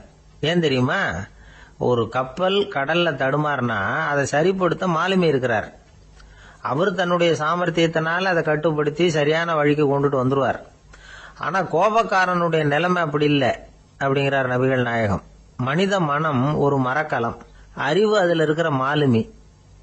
மாலுமி மரக்கலத்தை செலுத்துறான், அவனுக்கு கட்டுப்பட்டு அது ஓடுது. ஆனா கோபக்காரன்கிற மனுஷங்கிட்ட அறிவுங்கிற மாலுமி சரியா வேலை செய்ய மாட்டான். ஏன்னா கோபம் அந்த மாலுமியின் கண்களை அவிச்சிரும், காதுகளை கேட்காம பண்ணிவிடும். கண்ணையும் காதையும் மூடி விட்டு கப்பலை ஓட்டுனா எப்படி ஓட்டுறது? அதனால கோபக்காரன் மாலுமி இல்லாத மரக்கலம். இடி மின்னல்ல மாட்டிக்கிட்டு கஷ்டப்படுற கப்பல் மாதிரி கஷ்டப்படுறான். பெரியவங்கள்லாம் என்ன சொல்றாங்க? உனக்கு கெடுதல் பண்ணவனுக்கும் நீ நன்மையே செய். எவருடைய விருப்பு வெறுப்பையும் பொருட்படுத்தாதே. பரம எதிரிக்கும் நீ நன்மை செய்ய ஆரம்பிச்சா உன்னுடைய தூய நிலையை பார்த்துட்டு அவனும் உனக்கு நெருக்கமான நண்பனா ஆயிடுவா. இதுதான் பெரியவங்க நமக்கு சொல்லி இருக்கிறது. புனித குர்ஆன் சொல்றது என்ன? தீமையை நன்மையை கொண்டே நீர் தடுத்து கொள்ளும் அப்படின்னு சொல்லப்பட்டிருக்கு. அதுல இன்னா செய்தாரை ஒருத்தல் அவர் நாண நன்னயம் செய்து விடல் அப்படிங்கிறார் திருவள்ளுவர். செல்வந்தர் ஒருத்தர்கிட்ட ஒரு சிறுவன் வந்து ஆடு மேய்ச்சிக்கிட்டு இருந்தானா. பெரியவர் அவனை கூப்பிட்டு, நீ நேரா போய் ஒரு ஆட்டுல உள்ள ரொம்ப நல்ல பகுதி எதுவோ அதை எடுத்துக்கிட்டு வா அப்படின்னாராம். இவன் போனான். ஒரு ஆட்டு உடம்புல இருந்த நாக்கு, இருதயம், இது ரெண்டையும் எடுத்துக்கிட்டு வந்து கொடுத்தானா. பெரியவர் வாங்கி பார்த்தார். அதுக்கப்புறம் இப்ப நீ போய் இன்னொரு ஆட்டுல இருக்கிற ரொம்ப கெட்ட பகுதி எதுவோ அதை எடுத்துட்டு வா அப்படின்னாராம். இவன் போய் எடுத்துட்டு வந்தான். அவன் கையில் இருந்தது மறுபடியும் அதே மாதிரி நாக்கு, இருதயம், இது ரெண்டும் தான். என்னது இப்பவும் அதையே கொண்டுட்டு வந்திருக்கிற அப்படின்னாராம் பெரியவர். இவன் சொன்னானா, ஒரு உடம்புல உள்ள ரொம்ப நல்ல பொருளும் இதுதான், ரொம்ப கெட்ட பொருளும் இதுதான் அப்படின்னானா. இளம் வயசுல இப்படி பதில் சொன்னவர் தான் பேரறிஞர் லுக்மானுல் ஹக்கீம் அவர்கள்.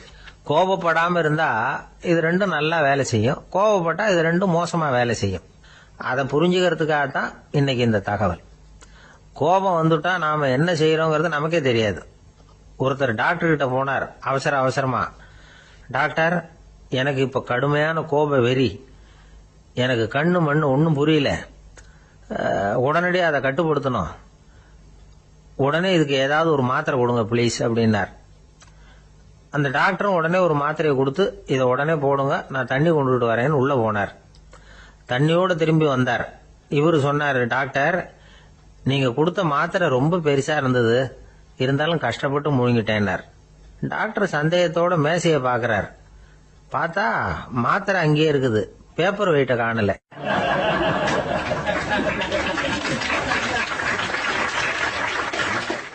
காலை நேரம், கடற்கரை ஓரம், காலை வீசிக்கிட்டு கையை வீசிக்கிட்டு ஏதோ சண்டைக்கு போற சிப்பாய் மாதிரி எல்லாரும் நடந்து போயிட்டு இருக்கிறாங்க. நடைப்பயிற்சி. அதுல நமக்கு தெரிஞ்ச ஒருத்தர் எதிரில் வந்தார் ரொம்ப வேகமா. என்ன சார் வாக்கிங்க அப்படின்னு கேட்டோம். அவரால் ஆமாம்னு பதில் சொல்ல முடியல, அவ்வளவு கஷ்டம். மூச்சு விடுறதுக்கே வாயை திறந்து மூடிட்டு இருக்கிறார். எங்க பேசுறது? கொஞ்சம் நின்று நிதானிச்சு மூச்சு விட்டுட்டு அதுக்கப்புறம் சொன்னார் ஆமா அப்படின்னு. என்ன சார் இவ்வளவு வேகம்னோ?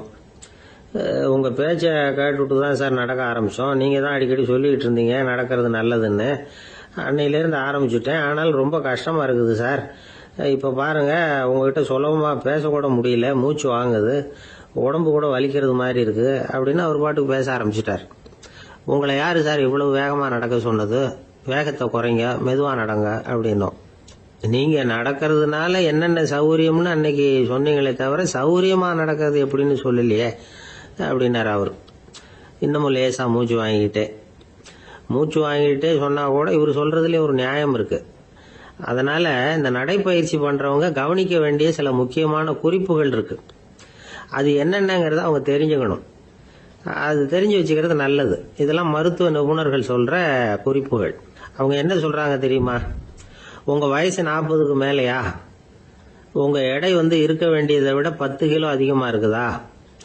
நீங்க புகை பிடிக்கிறவரா? இதய நோய், ரத்த நாள நோய், உயர் ரத்த அழுத்தம் இப்படி ஏதாவது உங்களுக்கு உண்டா? அப்படின்னா நீங்க உங்க இஷ்டத்துக்கு வரிஞ்சு கட்டிக்கிட்டு நடைப்பயிற்சி பண்ண ஆரம்பிச்சிடாதீங்க. முதல்ல ஒரு மருத்துவ பரிசோதனை பண்ணிக்கங்க, அதுதான் நல்லது அப்படின்னு அவங்க சொல்றாங்க. நடக்கிறப்போ, உடற்பயிற்சி செய்யறப்போ மார்பு பகுதியில் அல்லது வேற எங்கேயாவது தொடர்ந்து வலி இருந்ததுன்னா பயிற்சியை நிறுத்தி விட்டு டாக்டரை போய் பார்க்கணும். நடைப்பயிற்சி பண்றப்போ உங்க சக்திக்கு தகுந்த மாதிரி மெதுவா அதிக கஷ்டம் இல்லாம முன்னேறலாம். அங்க என்ன போட்டியா வைக்கிறாங்க? முந்திட்டு போய் என்ன பண்ண போறோம்? பரிசா வாங்க போறோம். அதனால நிதானம் அவசியம் அப்படிங்கறது அவங்க ஆலோசனை. தொந்தரவு கொடுக்காத ஷூ, ட்ரெஸ் இதுகளை உபயோகப்படுத்துங்க. பாதத்துல ஆடு தசை இருக்குல்ல, அங்க ஏதாவது பிரச்சனை இருந்ததுன்னா டாக்டரை பாருங்க. இந்த பாதத்துல வலி வரும் அந்த இடத்துல. வெயில் காலமா இருந்தா தலைக்கு தொப்பி வச்சுக்கோங்க. பனியில நடந்தாலும் அப்படிதான். தலையை பத்திரமா பார்த்துக்குங்க. நம்மகிட்ட ஏதோ கொஞ்சம் உருப்படியா தெரியறது அதுதானே. உடற்பயிற்சிக்கு முன்னாடி பின்னாடி பயிற்சி செய்யறப்போ நிறைய தண்ணி குடிக்கலாமா. முதல் 1 மாசத்துக்கு கொஞ்சம் தளர்த்தியா சாவகாசமா நடக்கலாம். மணிக்கு 3 அல்லது 4 கிலோமீட்டர் வேகம்னு வச்சுங்களேன். அதுக்கப்புறம் வேகத்தை அதிகப்படுத்தலாம். மணிக்கு 6 அல்லது 8 கிலோமீட்டர் அளவுக்கு நடக்கலாம். நல்லா கையை வீசிக்கிட்டு நடக்கணும். மூச்சு விடுற எண்ணிக்கை அதிகரிக்கணும். இது மாதிரி ஒரு 30 நிமிஷம் நடக்கலாம். தனியா நடந்து போறதுக்கு உங்களுக்கு என்னமோ மாதிரி இருக்குதா, கூட யாரையாவது சேர்த்துக்குங்க. ஒரு குரூப்பா சேர்ந்து போகலாம். நடக்கிறதுங்கிறத ஒரு சந்தோஷமான சமாச்சாரமா ஆக்கிக்கணும். தினம் இப்படி நடக்க வேண்டி இருக்குதே அப்படின்னு புலம்பிக்கிட்டே போகக்கூடாது. சில பேர் நடக்கிறப்போ கடந்த காலத்தை ஆசை போட்டுக்கிட்டே போவாங்க. சில பேர் வருங்காலத்தை ஆசை போட்டுக்கிட்டே போவாங்க. சில பேர் முக்கியமான திட்டம்லாம் இப்படி நடக்கிறப்போ தான் தீர்மானம் பண்ணுவாங்க. நடக்கிறதுனால மன இறுக்கம் குறையுது, பரபரப்பு குறையுது, மன ஆற்றல் பெருகுது, தன்னம்பிக்கை வளருது, முதுமை தள்ளி போகுது, செயல்திறன் அதிகரிக்குது. இதை தவிர உடம்புக்கும் பல விதமான சௌகரியங்கள் ஏற்படுது. அதனால இதுவரைக்கும் நடக்க ஆரம்பிக்காதவங்க இனிமே இந்த குறிப்புகளை கவனத்தில் வச்சுக்கிட்டு நடக்க ஆரம்பிச்சுடலாம். சார்லஸ் லேம்ப் அப்படின்னு ஆங்கில இலக்கிய மேதை ஒருத்தர், அவர் ஒரு தரம் உடம்பு சரியில்லைன்னு டாக்டர் கிட்ட போனாராம். டாக்டர் அவரை பார்த்துட்டு, நீங்க தினமும் காலையில வெறும் வயத்துல நடக்கணும் அப்படின்னாராம். வெறும் வயத்துல நடக்கிறதுக்கு நான் தயார், ஆனா வயறு கிடைக்கணுமே சார், யார் வயத்து மேல நடக்கிறது டாக்டர் அப்படின்னு கேட்டாராம் இவர்.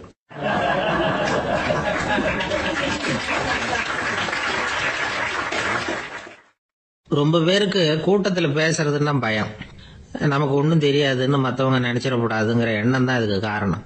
ரொம்ப முக்கியமான ஒரு கூட்டம்னா பயம் அதிகமா இருக்கும். முக்கியமானவங்கெல்லாம் வருவாங்களே, அவங்கெல்லாம் நம்மளை பத்தி மட்டமா நினைச்சிருவாங்களே அப்படிங்கிற பயம் வந்துடும். ஆனா மேடை பேச்சுங்கிறது அவ்வளவு கடினமான ஒரு காரியம் இல்லைங்கிறாங்க அது சம்பந்தமான நிபுணர்கள். யாரும் பேச்சாளர் ஆகலாம், இது ஒன்றும் பெரிய கிஃப்ட் கிடையாது அப்படின்னு அவங்க சொல்றாங்க. நீங்க ஒரு சிறந்த பேச்சாளர் ஆகணுமா அப்படின்னா அதுக்குன்னு சில ஆலோசனைகளை சொல்லி வச்சிருக்கிறாங்க அனுபவசாலிகள். முதல் ஆலோசனை என்னன்னா, உங்க பேச்சு எளிமையா இருக்கணும். ஏதாவது ஒரு கருத்து அல்லது 2 கருத்து சொன்னா போதும். 20 அல்லது 30 கருத்துக்களை சொல்லிட்டே போகக்கூடாது. 2வது ஆலோசனை, நீங்க என்ன பேச போறீங்கிறது முதல்ல உங்களுக்கு நல்லா புரியணும். அதுக்கப்புறம் தான் அதை அடுத்தவங்களுக்கு புரிய வைக்க முடியும். எப்படி ஆரம்பிக்க போறோம், எந்த கருத்தை முக்கியமா வலியுறுத்த போறோம், எப்படி முடிக்க போறோம் அப்படிங்கறத முதல்ல நல்லா சிந்திச்சு மனசுல வச்சுக்கணும். கடைசியா என்ன சொல்றீங்களோ அதுதான் கேட்கறவங்க மனசுல நிக்கும். 3வது ஆலோசனை என்னன்னா, உங்க பேச்சு சுருக்கமா இருக்கணும். ஒரு 15 நிமிஷம் பேசுறது ரொம்ப பொருத்தம். மணிக்கணக்கில் பேசிக்கிட்டு இருக்கிறது நல்லதில்லை. 4வது ஆலோசனை, நீங்க பேசுறது உண்மையா இருக்கணும். உங்களுக்கு உண்மையான அனுபவங்கள் இருக்கும், அதை சொல்லலாம். உங்களுடைய உண்மையான அனுபவங்களை மற்றவங்களோட பகிர்ந்துக்கணும், அதுதான் முக்கியம். 5வது ஆலோசனை, ஆரம்பத்தில் கொஞ்ச நேரம் உங்களை பத்தியும் எதிரில் உள்ளவங்களை பத்தியும் சம்பந்தப்படுத்தி ஏதாவது பேசி ஒரு நெருக்கத்தை ஏற்படுத்திக்கணும். ஒவ்வொருத்தரும் இப்ப இவர் பேச போறது நம்ம சம்பந்தப்பட்டது அப்படின்னு நினைக்க ஆரம்பிச்சிருவாங்கல்ல, அதுக்கப்புறம் அவங்க கேட்க தயாராயிட்டாங்கன்னு அர்த்தம். எதிரில் உட்காந்துருக்கிற கூட்டத்தில இருந்து 3 பேரை தேர்ந்தெடுங்க. அதாவது வலது பக்கம் ஒருத்தர், நடுவுல ஒருத்தர், இடது பக்கம் ஒருத்தர். அதாவது உங்களை ரொம்ப கனிவாகவும் ஆர்வமாகவும் பார்க்கிறவரா பார்த்து தேர்ந்தெடுத்துங்க மனசுக்குள்ள. நீங்க பேசும்பொழுது என்ன பண்ணணும்னா, இவங்களை நேருக்கு நேரா மாறி மாறி பார்த்துக்கிட்டே பேசுனீங்கன்னா நீங்க ஏதோ ஒட்டுமொத்த கூட்டத்தையும் பார்த்து பேசுறதாக ஒரு உணர்வு அது ஏற்படுத்திவிடும். 6வது ஆலோசனை என்னன்னா, சொற்பொழிவுன்னா நீங்க பேசணும், படிக்கக்கூடாது. எழுதி படிக்கிறது நல்லா இருக்காது. குறிப்புகள் வேணும்னா வச்சுக்கலாம். படிக்கிறது பேப்பர்ல இருந்து வர்றது மாதிரி இருக்கும், பேசுறது இதயத்திலிருந்து வர்றது மாதிரி இருக்கும். அப்புறம் 7வது ஆலோசனை சொல்றாங்க. அது என்னன்னா, மேடையில ஏறி நின்ன உடனே இயல்பா மூச்சை இழுத்து விட்டுங்க, இயல்பு நிலைக்கு வாங்க, அதுக்கப்புறம் இயல்பா பேச ஆரம்பிக்கலாம் அப்படிங்கிறாங்க. இவ்வளவும் பேச்சு கலையில் வல்லுநர்களா இருக்கிறவங்க சொல்லுகிற ஆலோசனைகள். இதையெல்லாம் கடைபிடிச்சா நமக்கும் அதுக்கும் வெகு தூரம்னு நினைச்சுக்கிட்டு இருந்த ஒண்ணு இப்ப கிட்டத்துல நெருங்கி வந்துடும். நாம சொல்றபடியெல்லாம் அது கேட்கும். ஒரு பேச்சாளர், அவருக்கு சுருக்கமாவே பேச தெரியாது. மேடையில ஏற்றி விட்டுட்டா போதும், ஆரம்பிச்சிருவார், நிறுத்த மாட்டார், பேசிக்கிட்டே இருப்பார். ஒரு தடவை அவர் ஒரு கூட்டத்துல ரொம்ப நேரம் பேசிக்கிட்டே இருக்கிறார். எதிரில் பொறுமை இழந்த ஒருத்தர் தன்னுடைய கை கடிகாரத்தை காட்டினார். அதை கவனிச்ச பேச்சாளர், மன்னிக்கணும், கை கடிகாரம் நான் கொண்டுகிட்டு வர மறந்துட்டேன், அதுதான் நேரம் போனதே தெரியல அப்படின்னு சொல்லியிருக்கிறார். இதுக்கு அவர் சொன்னாராம் கோபமா, ஏய்யா கடிகாரத்தை தான் பார்க்க முடியல, மறந்துட்டேன், பக்கத்துல மாட்டிருக்கிற கேலண்டரையாவது பார்க்க கூடாதா அப்படின்னாராம்.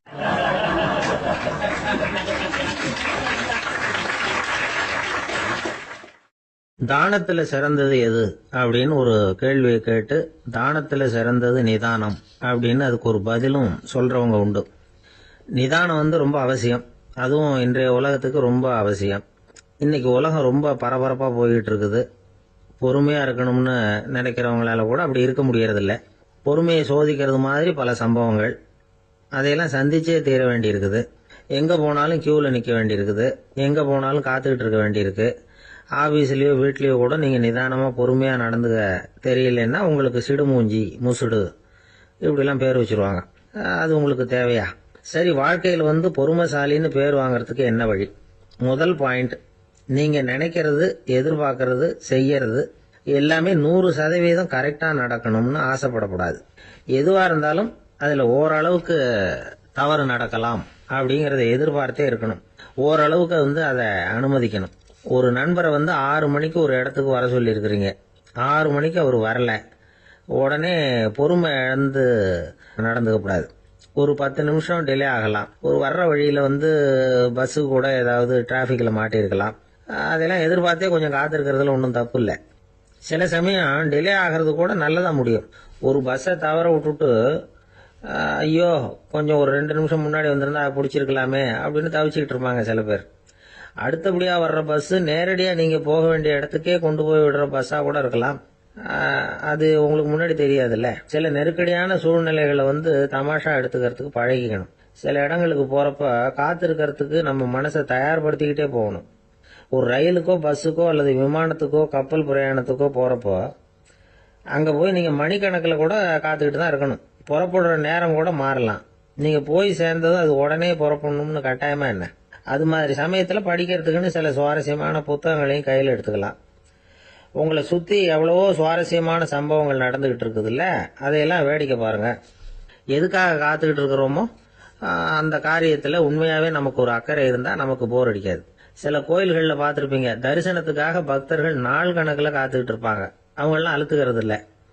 ஆண்டவனை தரிசிக்கணுங்கிற உண்மையான அக்கறை இருக்கிறதுனால அவங்களுக்கு போர் அடிக்கிறது இல்லை. ஆனா சில சினிமா தியேட்டர்ல கூட பார்க்கலாமே, சினிமா கியூ கூட அப்படிதான். சாயந்தரம் 6 மணி ஆட்டத்துக்கு காலம்பரம் 6 மணிக்கே போய் கூட காத்துக்கிட்டு இருப்பாங்க. அவங்களுக்கெல்லாம் போர் அடிக்காது, படம் பார்க்குற ஆர்வம். இன்னொரு முக்கியமான விஷயத்த நாம பழக்கப்படுத்திக்கணும்.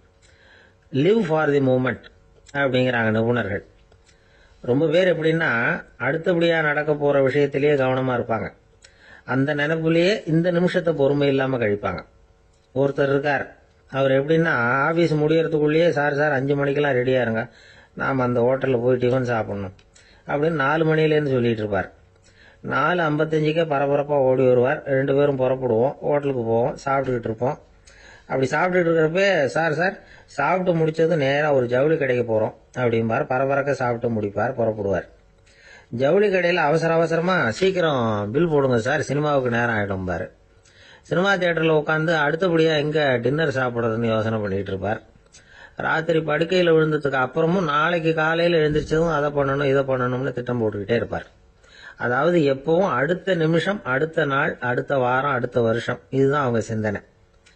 இந்த நிமிஷம் என்ஜாய்மெண்ட் அவங்க இழந்துடுறாங்களாம். அதனாலதான் வாழ்நாள் பூரா பொறுமையின்மை, அவஸ்தை, அல்லல். அதனால நாம எல்லாரும் வாழ்க்கையில நிதானமா இருக்கிறதுக்கு கத்துக்கணுமா.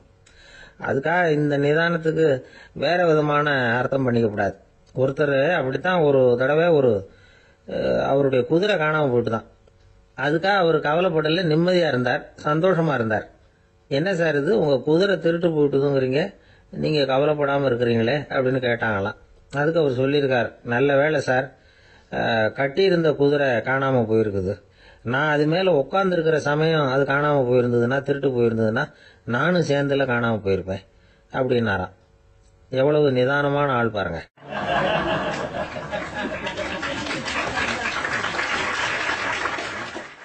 ஒரு ஊர்ல ஒரு சித்தர் இருந்தார், சூஃபி சித்தர். அவர் ஞானம் பெற்ற ஒரு சித்தர். ஒரு நாள் அந்த நாட்டு மன்னன் அவரை பார்க்கறதுக்காக வந்தான். என்ன வேணும் உனக்குன்னு கேட்டார். நான் கடவுளை பார்க்கணும், அதுக்கு நீங்க தான் உதவி பண்ணணும் அப்படின்னா அவன். சித்தர் கொஞ்சம் யோசனை பண்ணார். சரி போயிட்டு நாளைக்கு வாடினார். அதே மாதிரி மன்னன் போயிட்டு அடுத்த நாள் வந்தான். இங்கே நீ என்னோட ஒரு வாரம் தங்கியிருக்க வேண்டியிருக்கும்னார். சரின்னா ஒரு பிச்சை பாத்திரத்தை தூக்கி கையில் கொடுத்தார். அவனுக்கு ஒன்றும் புரியல, இருந்தாலும் வாங்கிட்டான். வாங்கிட்டு இதை என்ன செய்யணும் அப்படின்னு கேட்டான். இதை ஒன்றும் செய்ய வேணாம், இதை எடுத்துக்கிட்டு பக்கத்தில் உள்ள கிராமங்களுக்கு போ, வீடு வீடாக பிச்சை எடுத்துக்கிட்டு வா. அப்படி வந்த பிறகுதான் உனக்கு சாப்பாடும் ஓய்வும் கிடைக்கும். ஒரு வாரம் அப்படி செய், அதுக்கப்புறம் 8வது நாள் நாம் கடவுளை பற்றி யோசிக்கலாம் அப்படின்னார். இப்படி ஒரு சொன்னதை கேட்டதும் அந்த அரசனுக்கு அதிர்ச்சி ஆயிட்டுது. ஒரு மாதிரி ஆயிட்டான். தன்னுடைய சொந்த நாட்டில் சொந்த குடிமக்கள் கிட்ட போய் பிச்சை எடுக்கிறதா அப்படின்னு யோசனை பண்ணி பார்த்தான். அதுக்கப்புறம் மெதுவா அவன் அந்த சித்தரை பார்த்தான்.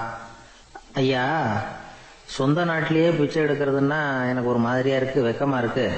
நான் வேணும்னா வெளி தேசத்துல எங்கேயாவது போய் பிச்சை எடுக்கவா அப்படின்னு கேட்டான். இதுக்கு அந்த சித்தர் ஒரு சம்மதிக்கலை.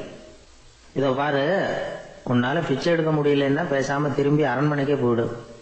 அதுக்கப்புறம் கடவுளை பத்தி எல்லாம் பேசுறதுக்கு என்னை தேடிட்டு வரக்கூடாது அப்படின்னு விட்டார்.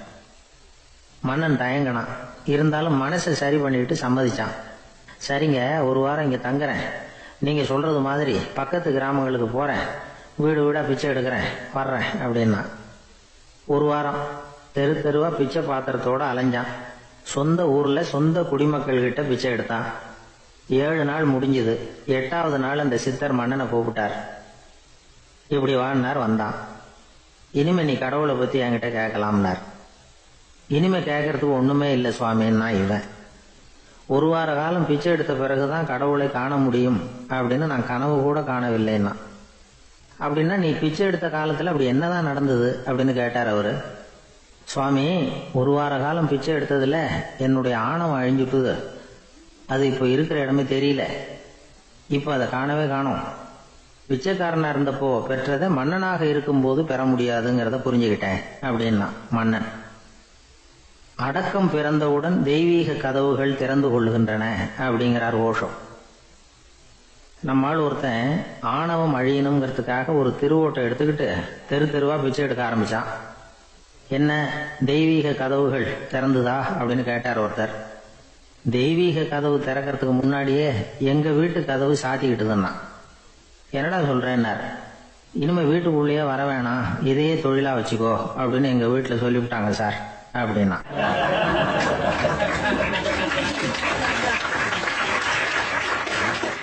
ஒரு ஊர்ல ஒரு மன்னர் இருந்தார். ஒரு நாள் அவருடைய அரசவைக்கு ஒரு ஓவியன் வந்தான். அவன் சீனா தேசத்திலிருந்து வந்தவன், தாவோ சிந்தனையாளன். அவன் அங்க வந்து மன்னர் முன்னாடி நிக்கிறான். யாரும் செய்ய முடியாத ஒரு காரியத்தை என்னால செய்ய முடியும்னா. இவன் இப்படி சொன்னதை கேட்டதும் ஏற்கனவே அங்க இருந்த அரசவை ஓவியன் ஒருத்தனுக்கு கோபம் வந்துட்டுது. இதோ பாரு, இப்படி எல்லாம் பேசக்கூடாது, நான் வேணும்னா உன்னுடைய சவாலை ஏத்துக்கிறேன் அப்படின்னா.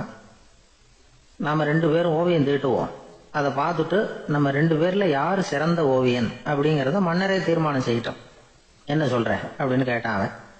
அவனு சரின்னு ஒத்துக்கிட்டான். போட்டி ஆரம்பமாச்சு. அரசர் அவங்களுக்கு 2 சுவர்களை ஒதுக்கி கொடுத்தார். 6 மாச காலம் அவகாசம் கொடுத்தார். 2 ஓவியர்களும் அவங்கவங்க வேலையை ஆரம்பிச்சாங்க. இரவு பகலா வேலை செய்ய ஆரம்பிச்சுட்டாங்க. 6 மாசம் முடிஞ்சது. அரசர் வந்து பார்த்தார். முதல்ல தன்னுடைய அரசவை ஓவியர் தீட்டி இருந்த ஓவியத்தை பார்த்தார். ரொம்ப பிரமாதமா இருந்தது, பாராட்டினார். இதோ பாரு, உன்னுடைய ஓவியம் அற்புதமா இருக்கு, உயிரோட்டம் உள்ளதா இருக்குது, கலையின் உச்சமே இதுதான், இதை விட சிறந்த ஒரு ஓவியத்தை வேற யாராலையும் படைக்க முடியாது அப்படின்னார். அதுக்கப்புறம் அந்த சீன ஓவியன் கிட்ட போனார். எங்க உன்னுடைய ஓவியம்னு கேட்டார். திரைச்சீலையை விலக்கி விட்டு பாருங்கன்னா. மன்னர் வந்து அந்த திரைச்சீலையை விளக்கினார். உள்ள வந்து ஓவியம் இருக்க வேண்டிய இடம் கண்ணாடி மாதிரி தெரிஞ்சுது. அவன் அந்த 6 மாச காலமா அந்த சுவரை வந்து தேய்ச்சி தேய்ச்சி கண்ணாடி மாதிரி ஆக்கி வச்சிருக்கிறான். அதுக்கு நேரா எதிர் சுவர்ல அரசவை ஓவியம் தீட்டின ஓவியம் இருக்கு. அது எதிரில் இருந்த இந்த கண்ணாடியில பட்டு பிரதிபலிக்குது. மன்னர் யோசனை பண்ண ஆரம்பிச்சார். அப்புறம் அந்த சீன ஓவியனை பார்த்து கேட்டார். இதோ பாரு, நீ என்னுடைய ஆளை வந்து தோற்கடிச்சுட்ட அப்படிங்கறதுல சந்தேகம் இல்லை, ஆனாலும் எங்களை ஏமாத்தி இருக்கிற, எந்த ஓவியமும் நீ வரையிலையே அப்படின்னார். அரசே, இதுதான் உண்மையான ஓவியம், உயிருள்ள ஓவியம். இது வந்து மனோபாவங்களை பிரதிபலிக்கும், மாறுகின்ற காலங்களை அப்படியே காட்டும் அப்படின்னா அந்த சீன ஓவியன். கையால் வரைகிற ஓவியங்களில் சலனம் இல்லை. கண்ணாடி அப்படி கிடையாது. சக்தியின் ஓட்டம் அதில் எப்பவும் இருந்துகிட்டே இருக்கும். கண்ணாடி மட்டுமே ஜீவன் உள்ள ஓவியமா இருக்க முடியுங்கிறத அந்த சீன ஓவியன் தெரிஞ்சு வச்சிருந்தான். ஏன்னா அவன் ஒரு தாவோ சிந்தனையாளன். ஒவ்வொரு குழந்தையும் இந்த கண்ணாடியோட தான் பிறக்குது. ஆனா நாம என்ன செய்யறோம்னா ஓவியங்களை கண்ணாடி மீது பதிப்பிச்சு விடுறோம். கண்ணாடி நம்மளை பிரதிபலிக்குது. நம்முடைய அழகோ அவலட்சணமோ கண்ணாடியை பாதிக்கிறது இல்லை. ஏன்னா அதுக்கு மனம் கிடையாது. கடந்து போன வினாடியை பத்தி அது சிந்திக்கிறது இல்லை. அடுத்த கணத்தை பத்தின எதிர்பார்ப்பும் அதுகிட்ட கிடையாது. அதுதான் பற்றற்ற நிலை. மனிதனுக்கு தேவைப்படுறது அதுதான். கண்ணாடி கிட்ட இருந்து நாம கற்றுக்கொள்ள வேண்டிய பாடம் இது. வாழ்க்கையில மனிதர்களை நேசிக்கலாம், உலகின் அழகையெல்லாம் பிரதிபலிக்கலாம், ஆனா எதையும் பற்றி கொண்டு விடக்கூடாது அப்படிங்கிறது பெரியவர்கள் அறிவுரை. துயரம்ங்கிறது பற்றுக்களின் சாயை. கண்ணாடி முன்னாடி நிக்கிறப்போவெல்லாம் நமக்கு இந்த ஞாபகம் வரணுமா. ஒரு குடும்ப தலைவர் ஒரு நாள் காலையில விடிஞ்சு எழுந்திரிச்சதும் சத்தம் போட்டார். யார் இந்த கருங்குரங்கு படத்தை என் ரூம்ல கொண்டாந்து மாட்டி வச்சது அப்படின்னு கத்தினார். சமையல் கட்டில இருந்து மனைவி பதில் சொன்னாங்க. தூக்க கலக்கத்துல உளராதுங்க, நல்லா பாருங்க, அது படம் கிடையாது, முகம் பார்க்கிற கண்ணாடி அப்படின்னாங்க.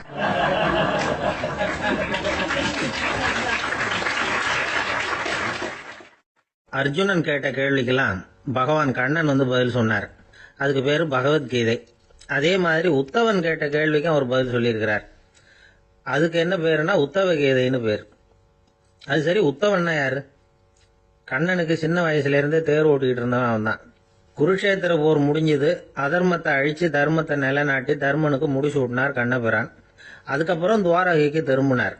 தான் வந்த காரியம் முடிஞ்சது. அதனால இளமையிலிருந்தே தனக்கு தேரோட்டியா இருந்து வந்த உத்தவனை கூப்பிட்டார். பாருப்பா, உனக்கு வேணுங்கிறத கேளுன்னார். அவன் தனக்குன்னு எதையும் கேட்கறதுக்கு ஆசைப்படல. இருந்தாலும் கேள்வி கேட்கறதுல அவன் ரொம்ப கெட்டிக்காரன். அதனால கேட்க ஆரம்பிச்சான். பரந்தாமா, ராஜசூய யாகத்துக்கு தர்மனை கூப்பிட்டு தன்னுடைய அரண்மனையில விருந்து வச்சான் துரியோதனன். அதுக்கப்புறம் சூதாட்டத்துக்கு கூப்பிட்டான். தர்மன் தோல்வி அடைகிற மாதிரி பண்ணிவிட்டான். நீங்க தான் முக்காலமும் உணர்ந்தவராச்சே, சூதாட்டத்துல தர்மர் ஜெயிக்கிறது மாதிரி பண்ணியிருக்க கூடாதா? அந்த பகடக்காயை உருட்டுறப்போ நீங்க எதிர்பார்த்தது விழற மாதிரி பண்ணிருக்கலாமே. சரி, அதுதான் இல்லை. வேடிக்கை பார்த்துக்கிட்டு இருந்த பீமன், அர்ஜுனன், நகுலன், சகாதேவன் இவங்களையும் பணையம் வச்சு ஆடுறப்போவாவது காப்பாத்திருக்கலாம். அதையும் நீங்க செய்யல. பாவம் அந்த அவல பொண்ணு, ஒன்னும் புரியாத ஒன்னும் தெரியாத அந்த உன்னுடைய சகோதரி திரௌபதி, அந்த பொண்ணை துச்சாதனன் இழுத்துக்கிட்டு துகில் உரியிற கட்டத்துல காப்பாத்தினிய. இது நியாயமா, முறையா, அறமா? இதுதான் உத்தவன் கேட்ட கேள்வி. இதுக்கு பரந்தாமன் பதில் சொல்றார். அப்படி கேள் உத்தவா. தருமனை துரியோதனன் சூதாட அழைக்கும் பொழுது என்ன சொன்னான் தெரியுமா? நான் பணையம் வைக்கிறேன், எனக்கு பதிலா என்னுடைய மாமன் சகுனி பகடக்காய்களை உருட்டுவான்னு சொன்னான். உடனே தருமன், எனக்கு பதிலா என்னுடைய மைத்துனன் கண்ணன் பகடக்காய்களை உருட்டுவான்னு சொல்லியிருக்கலாமே. அப்படி சொல்லல. என்ன செஞ்சான் தெரியுமா? துரியோதனன் கூட சூதாட்டத்துக்கு சம்மதிச்சுட்டோம், கடவுளே இது என்னுடைய மைத்துனன் கண்ணபிரானுக்கு தெரியக்கூடாது அப்படின்னு வேண்டிக்கிட்டான். இதனால தருமன் எனக்கு மனசால தடை போட்டுட்டான். அதனால அரண்மனைக்கு வெளியிலேயே என்னை கூப்பிடுவாங்கன்னு நான் காத்துக்கிட்டு இருந்தேன். பீமன், அர்ஜுனன், நகுலன், சகாதேவன், திரௌபதி இவங்களை பணையம் வச்சு ஆடுறப்போவாவது கூப்பிடுவாங்கன்னு பார்த்தேன். அப்பவும் அவங்க என்ன கூப்பிடல நினைக்கல. திரௌபதியை துச்சாதனன் கூந்தலை பிடிச்சி இழுக்கிறான். அப்போ கூட அவ தன்னுடைய உடல் பலத்தால தடுக்கிறதுக்கு முயற்சி பண்ணாலே தவிர என்ன நினைக்கல. துரியோதனன் சபைக்கு இழுத்து செல்லப்பட்ட திரௌபதி அறநூல்களையும் அரச நீதிகளையும் சொல்லிக்கிட்டு இருந்தாலே தவிர என்ன நினைச்சே பார்க்கல. துகில் உரியிற கட்டத்துல தான் ஹரி ஹரி கண்ணா பறந்தாமன்னு கூப்பிட்டா. அதனாலதான் அப்ப போய் நான் காப்பாத்தினேன் அப்படின்னா பறந்தாமன். அப்படின்னா நீ அழைச்சாதான் போவியா, நீயா போக மாட்டியா அப்படின்னு கேக்குறான் உத்தவன். ஆமா, நான் கூப்பிட்டாதான் போவேன். மனிதர்கள் செய்யக்கூடிய செயல்களை எல்லாம் அவங்கவுங்க போக்கிலேயே விட்டுட்டு வேடிக்கை பார்த்துக்கிட்டு இருப்பேன். நான் குறுக்கிட்டு ஒண்ணுமே செய்ய மாட்டேன் அப்படின்னா பரந்தாமன். மனுஷன் தவறு பண்ணுனா திருத்த மாட்டியா, சும்மா பார்த்துக்கிட்டு தான் உட்காந்துருப்பியா அப்படின்னு கேட்கறான் உத்தவன். நான் மனுஷனுடைய உள்ளத்தில் இருக்கிறப்போ என் எதிரில் மனுஷன் தவறு பண்ண மாட்டான் அப்படின்னு ஆனா கண்ணன். அதாவது யார் நினைக்கிறாங்களோ அவங்க உள்ளத்துல எல்லாம் அவன் இருக்கிறான். அப்படி இருக்கிறப்போ தவறு செய்ய மனுஷன் அஞ்சுவான். இதுதான் உத்தவ கீதைங்கிறது. இந்த காலத்திலயும் சில பேர் பகவான் மாதிரி அடுத்தவங்க கஷ்டப்படுறத வேடிக்கை பார்த்துக்கிட்டு இருக்கிறது உண்டு. அன்னைக்கு அப்படித்தான். நடுத்தெருவில் ஒரு திருடனை பிடிச்சி எல்லாரும் சேர்ந்து அடிச்சுக்கிட்டு இருக்கிறாங்க. ஒரு ஆள் மட்டும் தள்ளி நின்று அதை வேடிக்கை பார்த்துக்கிட்டு இருக்கான். பார்த்துக்கிட்டு சிரிச்சுக்கிட்டு இருக்கிறான். என்ன சார் இது, பாவம் அந்த ஆளை போட்டு அப்படி அடிக்கிறாங்களே அப்படின்னும். அடிக்கட்டும் சார், அவன் அடி வாங்க வேண்டிய ஆள் தான் அப்படின்னா அவன். ஏன் சார் அப்படி சொல்கிறீங்க அப்படின்னு கேட்டோம். பின்ன என்ன சார், நான் ஒருத்தர் பையில் இருந்த பர்ஸை எடுக்கிறதுக்கு முயற்சி பண்ணிக்கிட்டு இருந்தேன். அதுக்குள்ளே அவன் முந்திக்கிட்டு அப்வேஸ் பண்ணிவிட்டான். பர்ஸை அவன் எடுத்துட்டான். பார்க்கறதுன்னா எடுக்கிறது அவனா? என்ன சார் நியாயம் இது? நல்லா வாங்கட்டும் அப்படிங்கிறான்.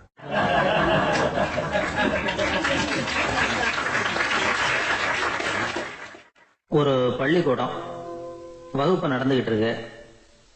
ஆசிரியர் பாடம் நடத்திக்கிட்டு இருக்கிறார். நடத்தி முடிச்ச உடனே கேட்டார், மாணவர்களே, இதுவரைக்கும் நான் நடத்தின பாடத்தில் உங்களுக்கு ஏதாவது சந்தேகம் இருக்கா அப்படின்னு கேட்டார். அப்புறம் ஒவ்வொருத்தராக கேட்டார். ஒரு மாணவன் எழுந்திருச்சான்.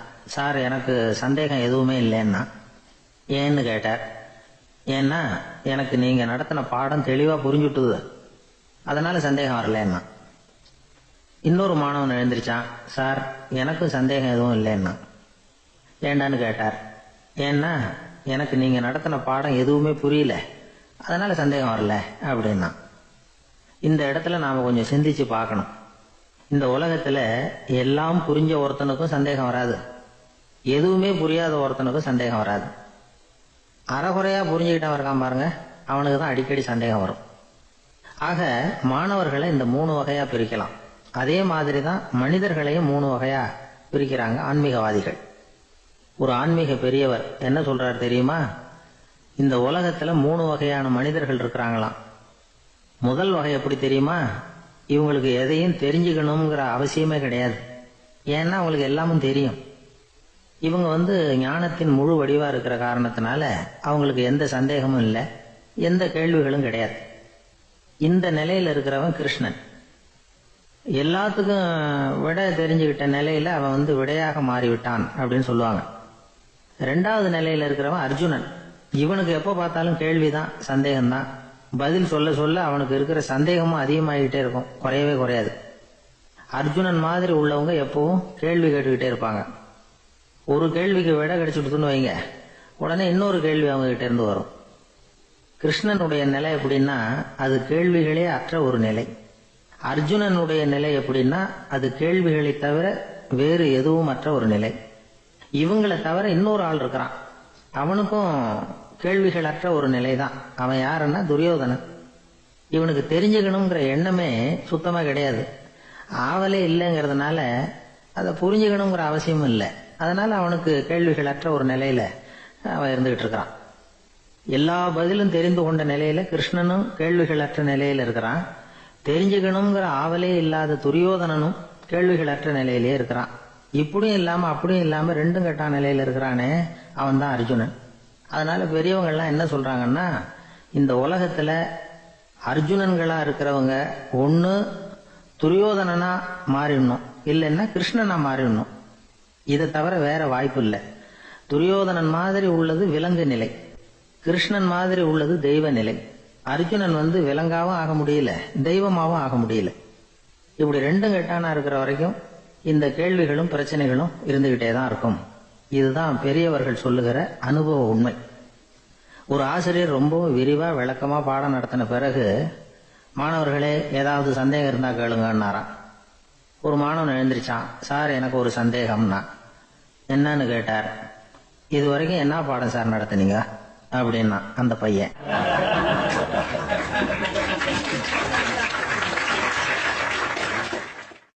ஜெருசலேம் அங்க உள்ள ஒரு தேவாலயம். அதுல உள்ள பலிபீடத்தின் முன்னாடி ஒரு பெட்டி உண்டு. அது காணிக்கை பெட்டி. ஆலயத்துக்கு வர்றவங்க பிரார்த்தனை பண்ணிவிட்டு திரும்பி போற சமயத்துல அந்த பெட்டியில காணிக்கை போடுவாங்க. அவங்களால எவ்வளவு முடியுமோ அவ்வளவு போடுறது வழக்கம். அவங்கவுங்க வசதிக்கு தகுந்த மாதிரி போடுவாங்க. வசதி உள்ளவங்களா இருந்தாலும் சரி, வசதியே இல்லாத வறியவர்களா இருந்தாலும் சரி, ஆலய காணிக்கை பெட்டியில காசு போடுறது அவங்களுக்கு ரொம்ப பெருமையான ஒரு செயல். ஒரு சமயம் இயேசு தம்முடைய சீடர்களோடு அந்த ஆலயத்துக்கு வர்றார். அங்க உட்காந்து ரொம்ப நேரம் வழிபாடு பண்ணிட்டு இருக்கிறார். சீடர்களும் அந்த ஜபத்துல கலந்துக்கிட்டாங்க. வழிபாடு முடிஞ்சுது. இயேசு உட்கார்ந்துருக்கிறார். காணிக்கை பெட்டியில் காசு போடுறவங்கள கவனிக்கிறார். சீடர்களும் அதையே கவனிச்சுக்கிட்டு இருக்கிறாங்க. ரொம்ப பேர் வரிசையாக வந்தாங்க. அவங்களால முடிஞ்ச அளவுக்கு காசு போட்டுட்டு அவங்க பாட்டுக்கு போய்கிட்டு இருக்கிறாங்க. வசதியானவங்க நிறைய பேர் வந்தாங்க. அதுக்கு மத்தியில் வயசான ஒரு அம்மா, அவங்களும் வந்து காசு போட்டுட்டு போகிறாங்க. இப்போ இயேசு தன்னுடைய சீடர்கள் பக்கம் திரும்பினார். ஒரு கேள்வி கேட்டார்.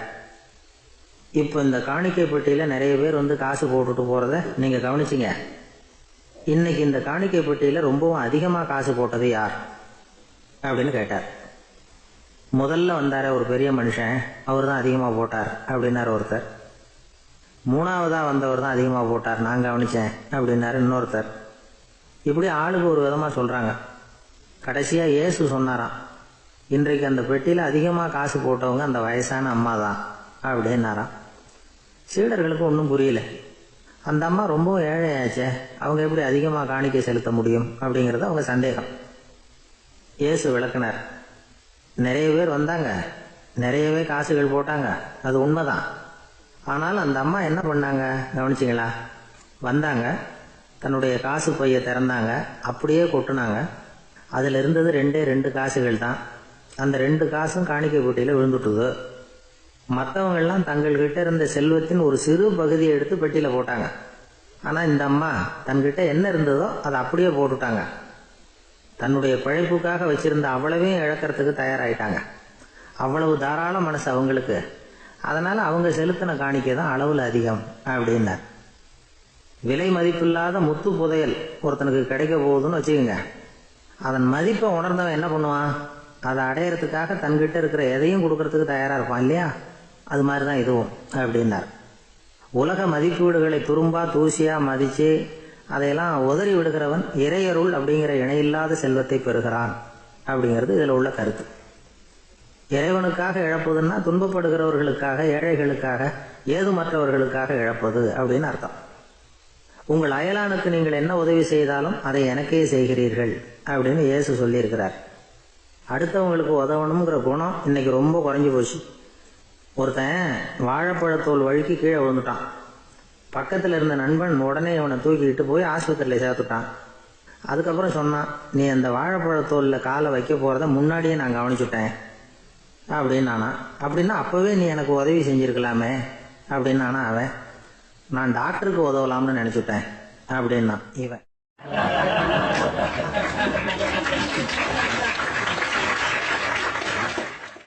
ஒரு ஊரில் ஒருத்தர் இருந்தான். ஏதோ ஒரு சின்ன அலுவலகத்தில் வேலை பார்த்துக்கிட்டு இருந்தான். ரொம்ப ஏழை. வர்ற கொஞ்சம் வருமானத்தை வச்சு வாழ்க்கையை ஓட்டிகிட்டு இருந்தான். ஒரு நாள் தெரு வழியாக அவன் நடந்து வந்துக்கிட்டு இருக்கிறான். தெருவில் ஒரு காசு கிடந்தது. அதை பார்த்துட்டான். அது குனிஞ்சு எடுத்தான். அது ஒரு பழங்கால காசு. அந்த காசு நடுவில் ஒரு துளை இருந்தது. அதாவது துளையிட்ட நாணயம். பழங்காலத்தில் புழக்கத்தில் இருந்த ஒரு நாணயம் அது. துளையிட்ட நாணயம் கிடைச்சதுன்னா ரொம்ப நல்லது, அது அதிர்ஷ்டம் அப்படின்னு ஒரு நம்பிக்கை உண்டு. இவன் கையில் அது கிடைச்சதும் ரொம்ப சந்தோஷப்பட்டான். இனிமேல் என்னுடைய கஷ்டம்லாம் தீரப்போகுது, அதிர்ஷ்டம் என்னை தேடி வரும், நான் பணக்காரன் ஆகிடுவேன் அப்படின்னு சொல்லிட்டு அந்த காசை தன்னுடைய கோட்டு பையில் பத்திரமா போட்டு வச்சுக்கிட்டான். அடிக்கடி அதை தொட்டு பார்த்துக்கிறது உண்டு, வெளியில் எடுக்க மாட்டான். இப்படியே கொஞ்ச காலம் ஆச்சு. அதுக்கப்புறம் என்னாச்சு தெரியுமா? நிஜமாவே அதிர்ஷ்டம் அவனை தேடி வர ஆரம்பிச்சுட்டுது. செல்வம் வந்து குவிஞ்சுது. பணம், பதவி, புகழ் எல்லாம் வந்து சேர்ந்தது. சமூகத்தில் அவன் ஒரு பெரிய மனுஷன் ஆகிட்டான். எல்லாரும் அவனை பாராட்டினாங்க. அவன் எதை தொட்டாலும் வெற்றி, எல்லாம் அந்த காசோட மகிமை அப்படின்னு அவன் மனசுக்குள்ளே நினச்சிக்கிட்டான். தினமும் காலையில் அந்த கோட்டை போட்டுக்கிட்டு தான் வெளியில் கிளம்புவான். புறப்படுறதுக்கு முன்னாடி கோட்டு பாக்கெட்டை தொட்டு பார்த்துக்குவான், உள்ளே காசு இருக்கா அப்படிங்கிறத உறுதிப்படுத்திக்குவான். அதுக்கப்புறம் தான் வெளியில் கிளம்புவான். இப்படியே பல வருஷம் ஓடி போச்சு. ஒரு நாள் அவனுக்கு அந்த ஆசை வந்துட்டுது. அதாவது அந்த துளையிட்ட நாணயத்தை எடுத்து கண்ணால் பார்க்கணும் அப்படின்னு. காலையில் சாப்பிட்டுக்கிட்டு இருந்தான். அப்போ தன்னுடைய மனைவி கிட்ட சொன்னான், ரொம்ப நாளைக்கு அப்புறம் என்னுடைய அந்த நாணயத்தை இன்னைக்கு வெளியில் எடுத்து பார்க்க போகிறேன்னா. என்னத்துக்கு அது, இப்போ அதை பார்க்க வேணாமே அப்படின்னு மெதுவாக இழுத்தாங்க அந்த அம்மா. இல்லை நான் பார்த்தே தீரணும் அப்படின்னு அவன் தன்னுடைய சட்டை பைக்குள்ள கையை விட்டான். உள்ளே இருந்த நாணயத்தை வெளியில் எடுத்தான். பார்த்தா அவனுக்கு ஆச்சரியமாக போச்சு. அந்த நாணயத்தில் தொலையே இல்லை. என்ன ஆச்சு அப்படின்னு சொல்லி அவன் ரொம்ப குழம்பி போயிட்டான். இப்போ அந்த அம்மா சொன்னாங்க, நான் தான் ஒரு நாள் உங்கள் கோட்டு ரொம்பவும் தூசியாக இருக்கேன்னு சொல்லி அதை ஜன்னலுக்கு வெளியில் உதறினேன். உள்ளே இருந்த அந்த காசு அப்போ எனக்கு தெரியாது, ஞாபகத்தில் இல்லை. அது தெருவில் விழுந்துட்டு போல இருக்கு. அதுக்கப்புறம் எவ்வளவோ தேடி பார்த்தேன், கிடைக்கல. அதுக்குள்ளே அதை யாரோ எடுத்துகிட்டு போயிட்டாங்க போல இருக்கு. அது இல்லைங்கிறது உங்களுக்கு தெரிஞ்சால் வருத்தமாக இருக்குமேங்கிறதுக்காக நான் தான் வேற ஒரு நாணயத்தை எடுத்து சட்டை பைக்குள்ளே வச்சுட்டேன் அப்படின்னு விவரத்தை சொன்னாங்க அந்த அம்மா. இது எப்போ நடந்ததுன்னு கேட்டான்.